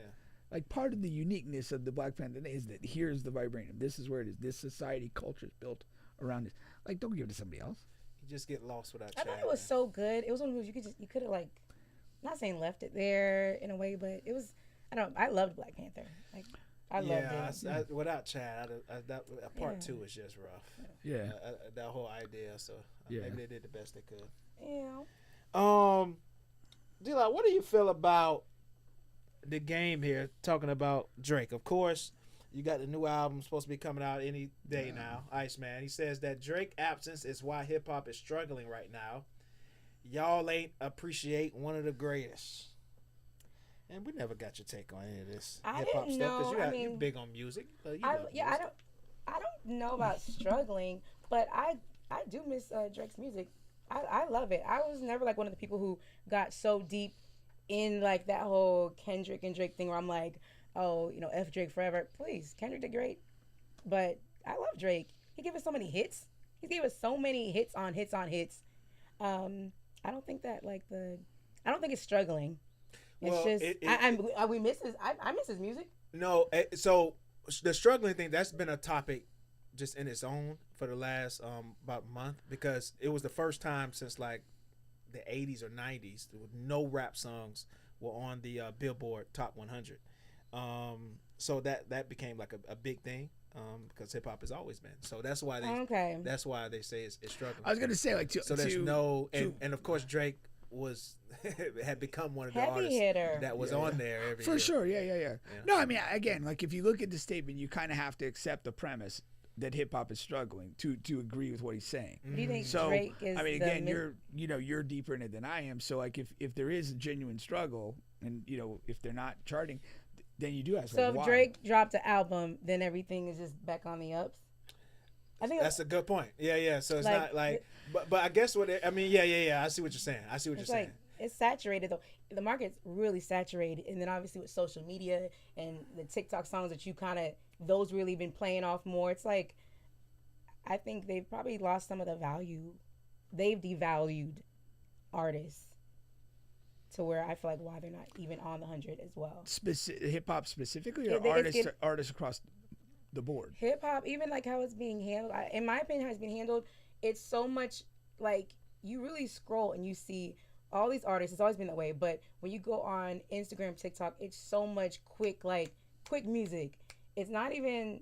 It's like you ever played an album and you're like, it's kind of trash. You don't even hear it through. It's very few albums that you'll get and you want to sit and really like go into it and what did he say? It's just like they'll play it and they go to the next. So yeah, when the album comes out these days, people want to do a review. Album reviews. Yeah, I can't stand that. I cannot stand that. I cannot. When I say, how did you even hear it? Some albums you got to play, you got to hear it the next time. It's just they're so quick to say if it's fire, if it's trash, and go to the next one. If you're an artist, my gosh, you really got to love what you do because you put all that work into it, you present it, and people like gobble and they're gone.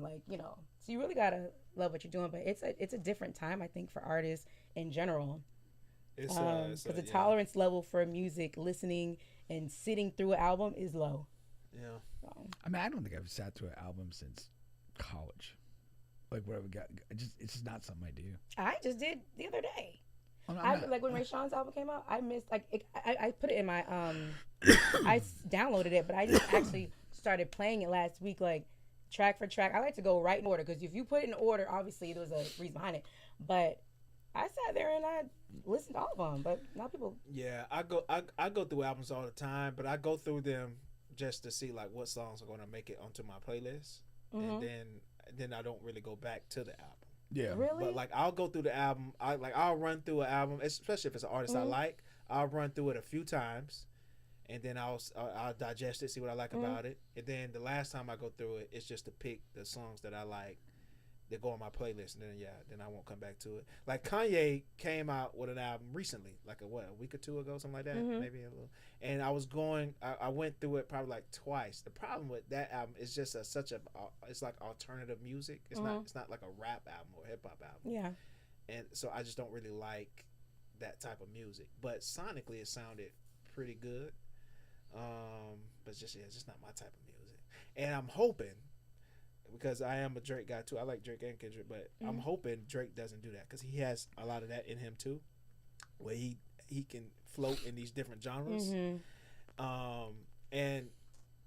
I think I know why this album is taking so long, because I know I think him and his team is wondering what route they should take coming out of that situation with Kendrick, because he's never done like a full rap album.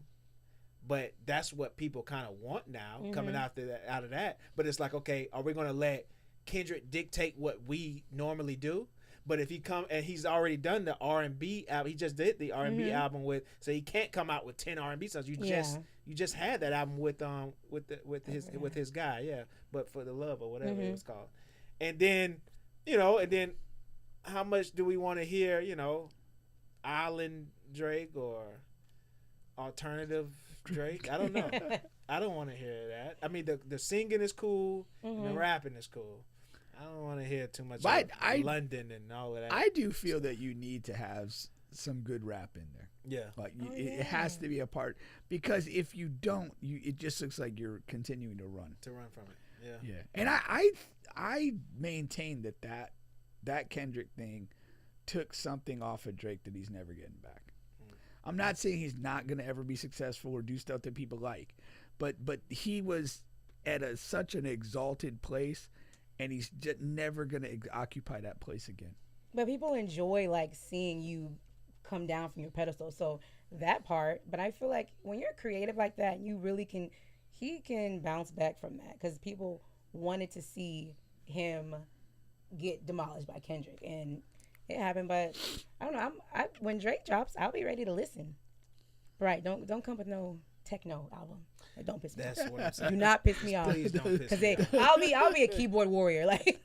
Please don't piss me off. That's all. Yeah, just don't do that. Do not do no techno house. Don't play with me. You've done that already and sold billions of dollars. You don't need another one. That's funny. That'll get me to say some bad things about you. I don't think I've said any bad things yet. Techno Drake incoming. Yeah, man. Because he has that. I hear it. Yeah, like save that for the house. All right, DeeLa. Mm-hmm. We've come to the portion of the podcast where we're going to be talking about some basketball here. Ooh. You can stay. like you have abdominal pain. I think I'm getting weak. I'm getting sick. You gave us some good stuff there. We Thank really you appreciate it. Absolutely. Have me back anytime. Anytime, okay? Alrighty. So, do I just like... Yeah. Oh my gosh, like my hearing's back. Your hearing's back, yeah. Alright, see y'all next time. Yes, I'm going to hit you up. I need you to come to a listening party. Ooh. So you're going to have to drive one more time because I need you there. Do you have an aversion to driving? Album. It's a guy named Bay Bubs. I follow him. Yes. And I like his music. Good. Yeah. So good. Yeah, invite me. You have good taste then. Oh. Now? Now. All right, guys. Have a good evening, okay? All right. Go Appreciate Magic. you. Go Magic. So yes, let's talk about some of this NBA playoffs and the matchups that are coming about here. All right. So first, let's talk about that Charlotte-Miami game from last night. Oh, what a game. Yeah. I was going to open the show with that, but, when Bethune beats two ranked opponents, I kind of got to mention that at the top of the show. Really quick on the Charlotte-Miami. I only want to spend a couple of minutes here. The big thing about that is LaMelo Ball in the game, trips Bam, doesn't get called. Later in the game, he hits the game winner. Yeah. Another side story about that is Conca-Nipple. That's the story I was going to talk about. Okay. So let's go with Conca-Nipple first. Yeah. When I see that, I always go to what big nuts from the coach to do something like that. Because you're talking about a young coach who's coaching a young team, and one of your star players is a rookie that is in this Rookie of the Year race. None of the votes have been placed in yet, so he's still in this thing. He's having a tough game in you could say a playoff game, essentially. It's a playoff game. And he's struggling, and not only do you take him out and you do not put him back in. He didn't play any overtime. He didn't play any of the down the stretch in the fourth quarter. Yeah, I mean, he was. That's a big move from the coach, his perspective, unplayable. I almost text you. I was like, your boy Khan's unplayable right now. And it was a bold call. Not every coach is going to do that. Some coaches. My thing personally is when you the various players on your team hold various levels of trust with you. And if you're in the high trust circle, the circle of trust, I'm probably going to give you another look. I'm going to give you a chance to show some resilience and show something. And because to me, that's like a big mark of greatness is that, when it's all going shit, can you, in the context of the 2.5 hour span of the game, get your shit together and do something before this is over? And so to just not go with him at all was a bold call. They win the game, so it becomes the correct call. But the other factor that I think you have to acknowledge in this is, and I don't like Colby White, but he played so well. Yeah. He made a huge difference. He's having a good season. Yeah, but he was spectacular in that game. And I suspect that if Colby White had himself like a poor game, Khan probably would have got another look before it's over. But arguably, if Colby doesn't do what he does, they don't win the game. Maybe their final 2-3 minutes, they're down by 8 or 9 points, and it's garbage time. But Colby played great, and that's part of it. And there is a part of this, and I think, I think that it the way Colby was playing, it became the right thing to do, and it also gives you like a built-in excuse. It's like Colby was rolling. He had to go. I'm not taking it. What do you want me to do? Right. You know what I mean? Yeah. It becomes justifiable in that way, and so you look way worse if you take him out, put Khan in, and he struggles, and you lose. Yeah. Versus even if you would have lost that game last night with Kobe playing, you look way worse if you take the guy out that got it. For sure. You know what I mean? Yeah. So I mean, I don't think when he first took Khan out of the game for the last time, what became the last time, I don't think it was necessarily automatically going to be the last time. Right. I think if Colby didn't play the way that he did, Khan probably gets another look in there. But when Colby played that way, you're just, I'm rolling with this guy. Everybody's, going to roll with him. Now, the thing about LaMelo, and actually they've been going viral today because I was watching live when Nick Wright talked about this play and called LaMelo. He called him. He said he wasn't serious, but he called him a joke, and all this and that. And then LaMelo, not LaMelo, but Lonzo went on Twitter, and so they had a back and forth, Lonzo and Nick Wright. But when I was watching this, because the thing about people don't know, I don't know if people know, but LaMelo has done this before. Where he's on the ground for some reason and he trips a guy, uses his hand. So he's in the Grayson Allen Club. Something like that. Yeah. And he's actually done this to Bam, of all people. So this is like the second time they caught on camera him doing this to Bam in different games. Like, the referees missed it, and, and because the play kept going, I understand the rules. You can't go back. And so it's a flagrant foul. They missed that. Maybe because of the history, maybe you upgraded to flagrant 2 because you got to get this guy to stop doing that because it's dangerous. Yeah. Bam's out for the rest of the game. Filthy, dirty play. And not accidental at all. It's just not accidental. I don't want to. He's talking about, I kind of hit my head. I didn't know what was going on. That was bullshit. Come on, man. That was bullshit. Bullshit. That was a dirty play. And I mean, again, I wasn't familiar with his history of similar plays, but it's one of those things that, like, it makes sense. Because all that he did in that play, like the falling down, the whatever, and then this very deliberate reach, like, that's complicated behavior. I mean, it's all happening in a flash. Yeah. Most dudes, I mean, 98% of guys in the league, that you're falling, you just fall. And you're more worried about falling clean than anything else. And this guy is so wired the way that he is that he's, falling and still thinking about an ankle grab. Yeah. Like, that's diabolically dirty. And if you did have, and again, I don't know, does this open the door to, like, does that become potentially a reviewable call? Right. In the future? Like, if if I'm Spoelstra, the Heat bench, and I see that, and I'm like, no, I'm calling for a review on that, and maybe he gets ejected because that was just a dirty play. So what I've been hearing is the problem is in that particular game and what the way that it's called is, if his team, if the Miami Heat, if his guys, the Bam's guys would have stopped to help him, to cause a ruckus with LaMelo because he had done that, squared up on him or something. Yeah, the referees would have been forced to, like, stop the game, stop this commotion, and then Spo would have been able to challenge or whatever, Gotcha. or ask for a thing right there. But because the play continued, it literally it was only Bam left on the delay, ground, yeah. without a delay, and that's the reason for that. Okay. But maybe in the future they can even like look, because now they're reviewing it now, and they can either give him a flagrant. And if he has 8, which he's not that close, he'll get suspended. Or they can upgrade it to a flagrant 2, and he could be suspended for the next playing game. Yeah. On that face alone, that play alone, that's not realistic. But because he's done it before, and because he's done it to Bam before, Well, see, like, okay, I don't know. You are what you tolerate, and so like if you want to get that out of the game, you sharpen the penalty for it. Immediate ejection and 1-game suspension, and then he's out in the end of the first quarter, early second for that entire game, and then if they play again, he's out of that game.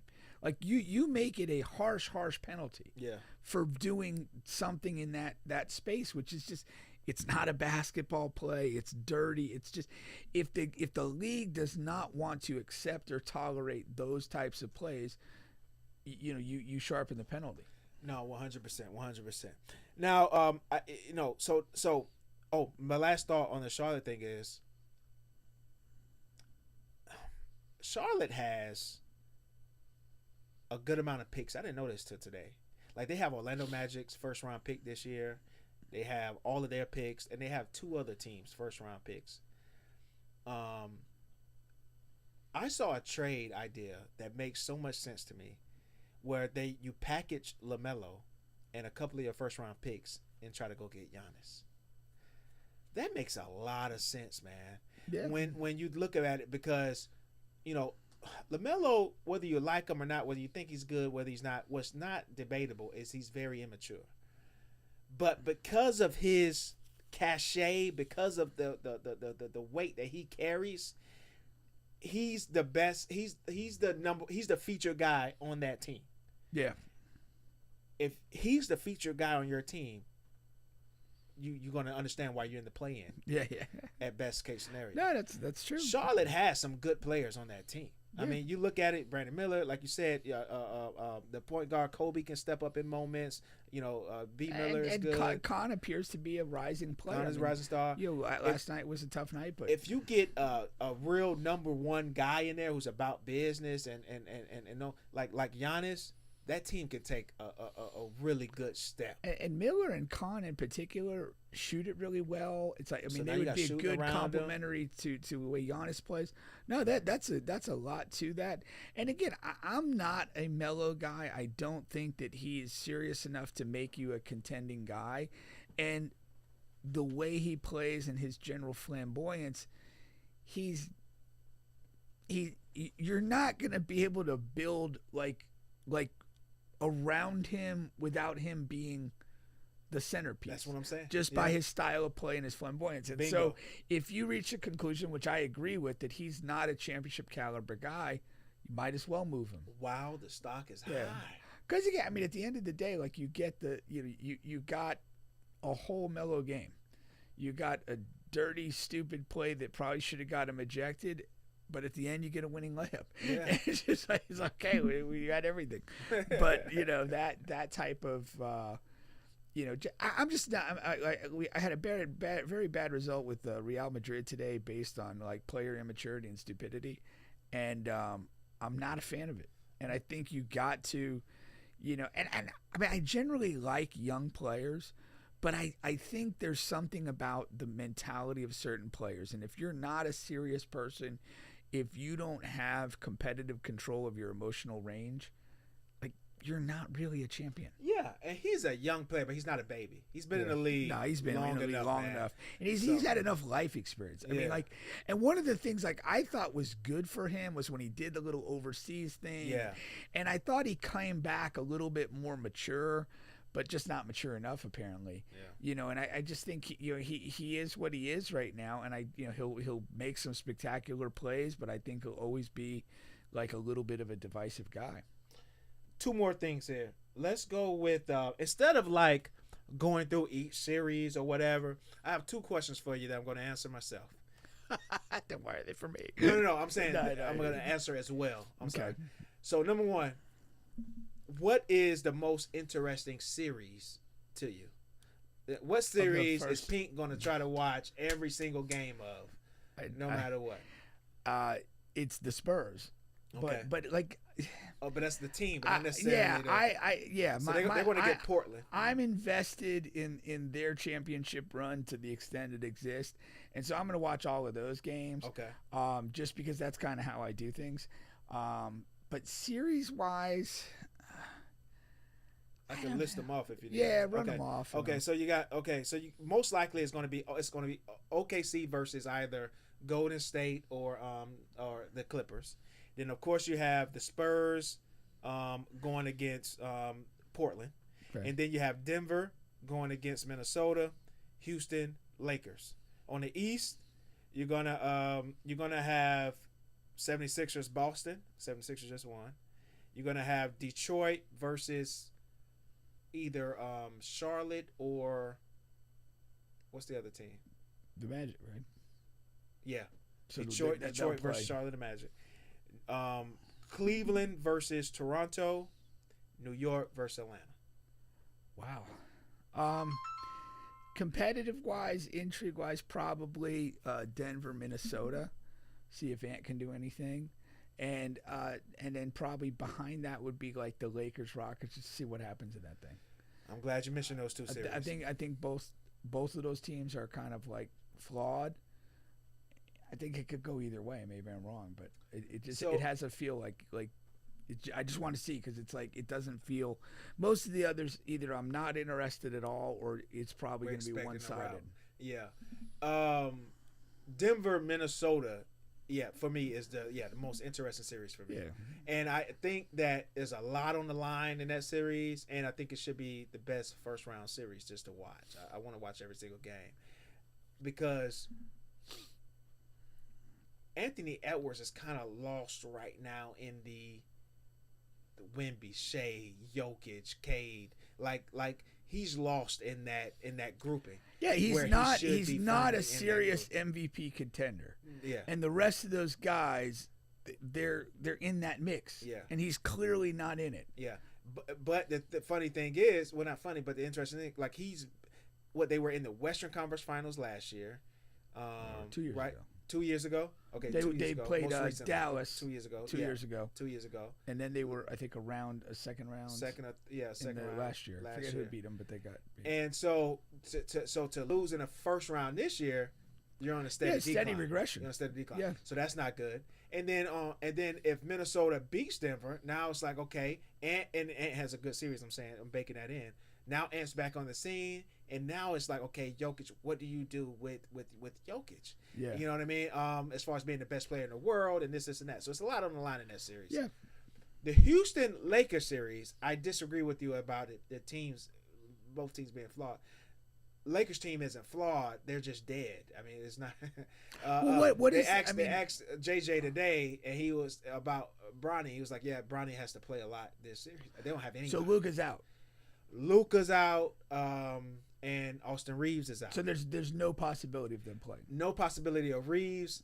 Nobody knows about Luka because he went to Spain to get the surgery. Oh, if that being the case, then I retract that. Yeah. Yeah, I expect Houston to win. So the best case is, if Spain has this technology that we do not have, and he can come back and play like Game 5. Yeah. Oh, yeah. If they make it. Yeah, it could be 3-1 at that point. So that's the thing there. Now, while we're on this topic, though, is you had Kendrick Perkins on somebody else's podcast and was talking about Kevin Durant cannot lose this series, and it'll be smoke in the city, hell on fire, and this and that. And Kevin Durant actually responded and was like, did you expect him not to? He was like, I better not lose, or what, Kendrick? The F you and that underachieving rapper gonna do to me. I guess that podcast he was on was some guy who used to rap a while back. But yeah, but it's what's funny is I said the same thing. Kevin Durant can't lose this fucking series to LeBron, to 41 LeBron and Bronny, and whatever's left of DeAndre Ayton's corpse. Yeah, you just can't. You can't lose this series. Nah, you shouldn't. Houston Rockets. sometimes I forget this in context. Houston Rockets was the number 2 seed last year. Yeah. They had all of these interesting pieces. You trade 2 of those interesting pieces and a couple of picks for Kevin Durant and the Jalen Green and what's the guard forward that's in Phoenix? The guy who's the antagonist. The guy who's Dylan Brooks. Dylan Brooks. Yeah. You know, so you trade them and a pick to get Kevin Durant for him to be the missing final piece to go to that next level. The only kind of unexpected variable was the Fred VanVleet. It's the Fred VanVleet. Like, other than that, it was like, okay, yeah, we're going to trade these 2 middling guys, and we're going to get KD. He's going to be able to be that get a bucket guy when we need it. We like the rest of what we have. Yeah, I mean, they've been in a way consistently disappointing all year. I mean, I watched them in the first 2 weeks of the season, maybe 2 or 3 times, and I thought, oh, this is a good team. Like this, you know, they're okay. Even without VanVleet, I like the way they play. Yeah. And they've kind of, like, to a degree regressed and haven't been that good. They've been inconsistent, and that's why they're in the position that they're in essentially a 4-5 game. And but yeah, I mean, all the factors going against the Lakers, it's really a must-win for Houston and KD specifically. But there's a part where there's a part where KD's resume is what it is, and the fact that Houston is not like a serious title contender, I don't think you're going to go nuts splitting hairs about losing in round 1 or round 2, like, in the big picture. It's going to look bad right now, but they win the series, they march into that next series an underdog to OKC. Nobody expects them to win. Nobody sees Houston as a serious title contender.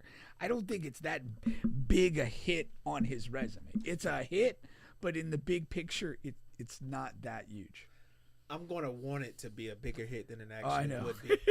So Yeah. I agree with you, but Yeah. I'm going to make a bigger deal out of it. Yeah, than yeah. Everyone else would. Just post about it. Because people don't talk about. He doesn't get a hit for getting swept against Boston and him and Kyrie being completely healthy. Like, he doesn't get a hit for that. Yeah. And I, for the life of me, I can't understand the unstoppable. And he stuff. was like, I saw Jason Tatum and Jaylen Brown. But I was gonna say, like, he was like comprehensively outplayed by Tatum in what felt like really a kind of a 1v1 matchup. Yeah, mano y They mano. spent a lot of time guarding each other, I felt, in that series, and Tatum was just clearly the better man. Yeah. You know? No, that he doesn't take a hit for that, and I'm still screaming at the mountain for that. So I know that you're f- right. Personally, I know that you're right, though. personally, like, my thing is, I maintain, even with the Achilles, he should not have left Golden State. Bingo. And the bottom line is he hasn't accomplished a thing since he left Golden State. Yeah. There's been nothing but like a pretty high expectation and a delivery well below it since then, whether we're talking Brooklyn, Phoenix, or Houston. So he hasn't done a damn thing. Yeah. Other than just generally maintain a standard of play. But in terms of winning anything, it's been a failure. I can't remember if we talked on the phone briefly about this. Whenever we talked about this, it was briefly. So I don't know if it was on the phone or if it was last week's show. Yeah. But I want to ask you again. Is San Antonio, did they make a mistake in that last game? Remember, I think it was on the phone. I was talking about this. Did they make a mistake in that last game by not trying to avoid Denver in the second round? You know, of course, if Denver beats Minnesota, like you know, they knew, everyone in that organization knew, you know, all we have to do here is win this game, and we can, you know, avoid playing them. I would say objectively, yes. I think if you have a chance to avoid it, why not? It's a tough matchup. They've got a guy that can get the best of your best player, and for the most part, nobody else has that guy. You know, in his position. Mm-hmm. You know, Shea may be a better player, whatever, but you don't have a guy that can actually, Jokic is the only guy that can really impact Wemby, his actual performance, more than, you know, any other player. And to avoid that, to not have to do that, for the cost of winning a game, which is what you should be doing anyway. That's what I'm saying. Yeah. It's not like it's the other way, because a lot of times in order to avoid somebody, you have to lose. Right. You have to do all of this stuff with sitting people. You know what I mean? Yeah, for sure. So that's different. Yeah. But with here, you just have to win a game. Yeah, which is the job. So no, I think that's why I say objectively it was a mistake. Yeah. You know. But on the other end, I guess they look at it like, hey, we gotta play to win the championship anyway. So it's like, and I am a big believer in, like, you know, once the bracket's there, don't complain. Like, accept it and go. Just do it. Accept it and go. Yeah. You know, the more time you kind of figure, oh man, we got the short end of this, or why did it work out this way? That energy's not going to help you actually rise to the occasion. Yeah. So for sure. So yes, now the Sixers, they beat the Orlando Magic tonight. So that makes them 7. The 7th seed. So locked they don't in have at to play 7 anymore. Okay. You got and the Magic will now play Charlotte to be the 8th Magic will not play and Charlotte. square off against Detroit. And I think a lot of people, depending on if LaMelo gets suspended or not, which I don't think he will, but I think a lot of people are going to side with Charlotte. I think Charlotte's going to be a slight favorite. Bain had 34 tonight. He had a good game. Yeah. And Paolo had 18 and 5, 7 for 22, 6 turnovers. Another typical Paolo game. Bad game. Yeah. But Maxey played well along with Oubre and VJ. We had the show last week, and I talked about the Sixers in the last couple of minutes, like I'm doing now, and it was some optimism. But I was like, I kind of want us just to lose. The next day or the day after, the Embiid news comes out. Right. At the time last week, he wasn't injured. Yeah. And I was so fucking done for the day. The type of injuries he's had. He's not your typical like Brandon Roy, Derrick Rose. He has the weirdest fucking injuries. It's luck. It's bad luck. It's not like he's a guy that's not taking care of his body, or he's 1,000 pounds, or he doesn't do this, or he doesn't train. He has the injuries that people don't get in sports. That's bad luck. What is it called? Abductor muscle. No, it's I don't even know what it is. It's so fucking strange. It's not like an ACL or anything. And then you got the 1 year where he has a fucking eye thing. Yeah, that's that nobody gets. Yeah. And I'm to the point where it's like that's my boy, that's my dog, man. I love fucking Embiid, but it has to reach a point to where it's like it's enough. Yeah. And now I do want to trade him, and wherever he would go, I'm gonna be a fan of two teams. That's how much I like Embiid and want to watch him. I feel though, like, to me, he's a bad body mechanics guy. I know that he's athletic and does that, and that's why he's a great player. But like his body, it doesn't move easily. Mm-hmm. And I think that that's like the root of a lot of his injuries. And I feel the same way about Zion. Yeah. Just their bodies don't move, I guess, what would be in like a fluid, efficient people manner. Said that about Greg Oden. I remember people Greg Oden said that. And I remember Bill Simmons, he wrote about it, and he was somewhere, I don't know if it was a workout or maybe even at the draft. He's like, you watch Kevin Durant and Greg Oden walk next to each other, and Greg Oden already looks like he's in pain. And Kevin Durant, even though he's 6'11" or whatever, like he walks like he's 6'3", and it's like that. I never lost that, you know. And you look at Giannis, and like there was some stuff years ago where like, you know, they literally like his, you know, physical metrics are like of a smaller person, like the fluidity, the flexibility, all that's like consistent with a smaller person. And again, you know, you have that kind of athleticism, and he does move with a certain fluidity and ease. And I think that's like a real thing. You know, I've looked at people like in different sports and stuff, and it's like, to me, if you're like fighting your body mechanics to do things, like you're just not destined to have a long career without a lot of missed times. And again, you're just kind of born that way. It is what it is. You know, another guy that like body mechanic wise like struggled is Usain Bolt. And I mean, the backstory of his success is that like, you know, he essentially he didn't run a ton of races when he was young. He primed himself for Olympics and world championships. He didn't run as many races like during the track season that most of the other guys did.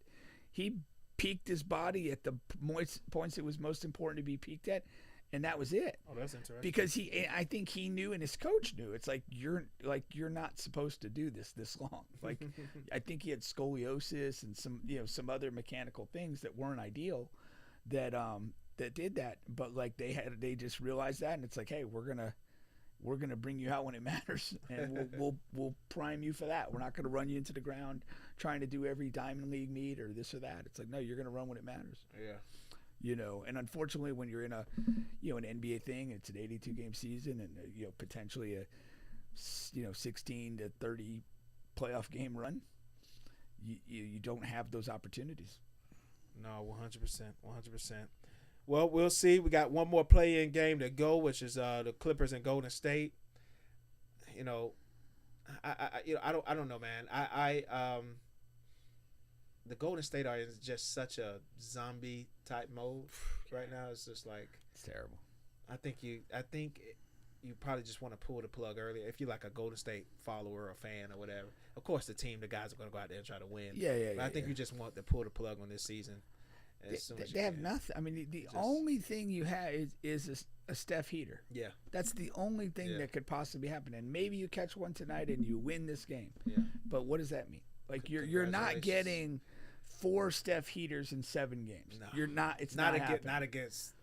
No playoff team. You're just not like, well, especially not against San Antonio. He's had the State. knee issue for the last 2 months or whatever it's been. He hasn't played a lot. There's just no possibility. I mean, if he's playing 7 GM5 games, you're not getting 4 heaters. You're just not. Yeah. It's just not where we're at. So and by definition, they can't win. Yeah. I mean, maybe we get one tonight. Maybe tomorrow, maybe they get to the 7-game series, but it's not going to end well. Yeah. The roster sucks. They're terrible. They're really terrible. And they're not just terrible. Like, they're just not fun to watch. Yeah. Like, I can't stand Podzinski. I can't watch him. Stupid hair flopping around like a jackass. And Buddy Hield is like the worst shooter I've ever seen. He's traded. He's not even on the team. Oh, he's not? Yeah, see? No. He took a DNP CD with somebody the other day. Yeah. I think he's in Atlanta. But still, like, because he was on Golden State for so much of the season, and I guess they realized what I realized when he was with us. Yeah. He's the best worst shooter I've ever seen, man. And that's why he just struggles to stick with teams. Yeah. But yeah, Pod. Just gotta hope you get something when next year when Jimmy returns. I would hate to be in that front office and be asked to turn this thing around. I think that's why the dude left. Yeah, he saw the writing on the wall. He knew there's just we have nothing. We have no opportunity. There's no opportunity. The only thing that you could have changed. He's with us now. You know that, right? Is he with Philly? Yeah. He's with us. I thought he was like part of the. I thought he was involved with the Washington Redskins or Commanders football. He is. So, but so is our owner. So I guess he's tied to the hip of our owner because our owner owns that team too. So he's maintaining a role with both organizations. Yeah. I'm pretty sure. Okay. I'm not 100% sure he's still over there, but I know he's with us. Didn't know that. Yeah. So he's probably tied to the hip of the owner. Yeah, but he's like he's the smartest guy there. Yeah, you got out of there. That was it, man. That was it. Well, by next week we'll be able to react to these series as they're active and going on. For sure. So we'll catch you guys next week. We're out.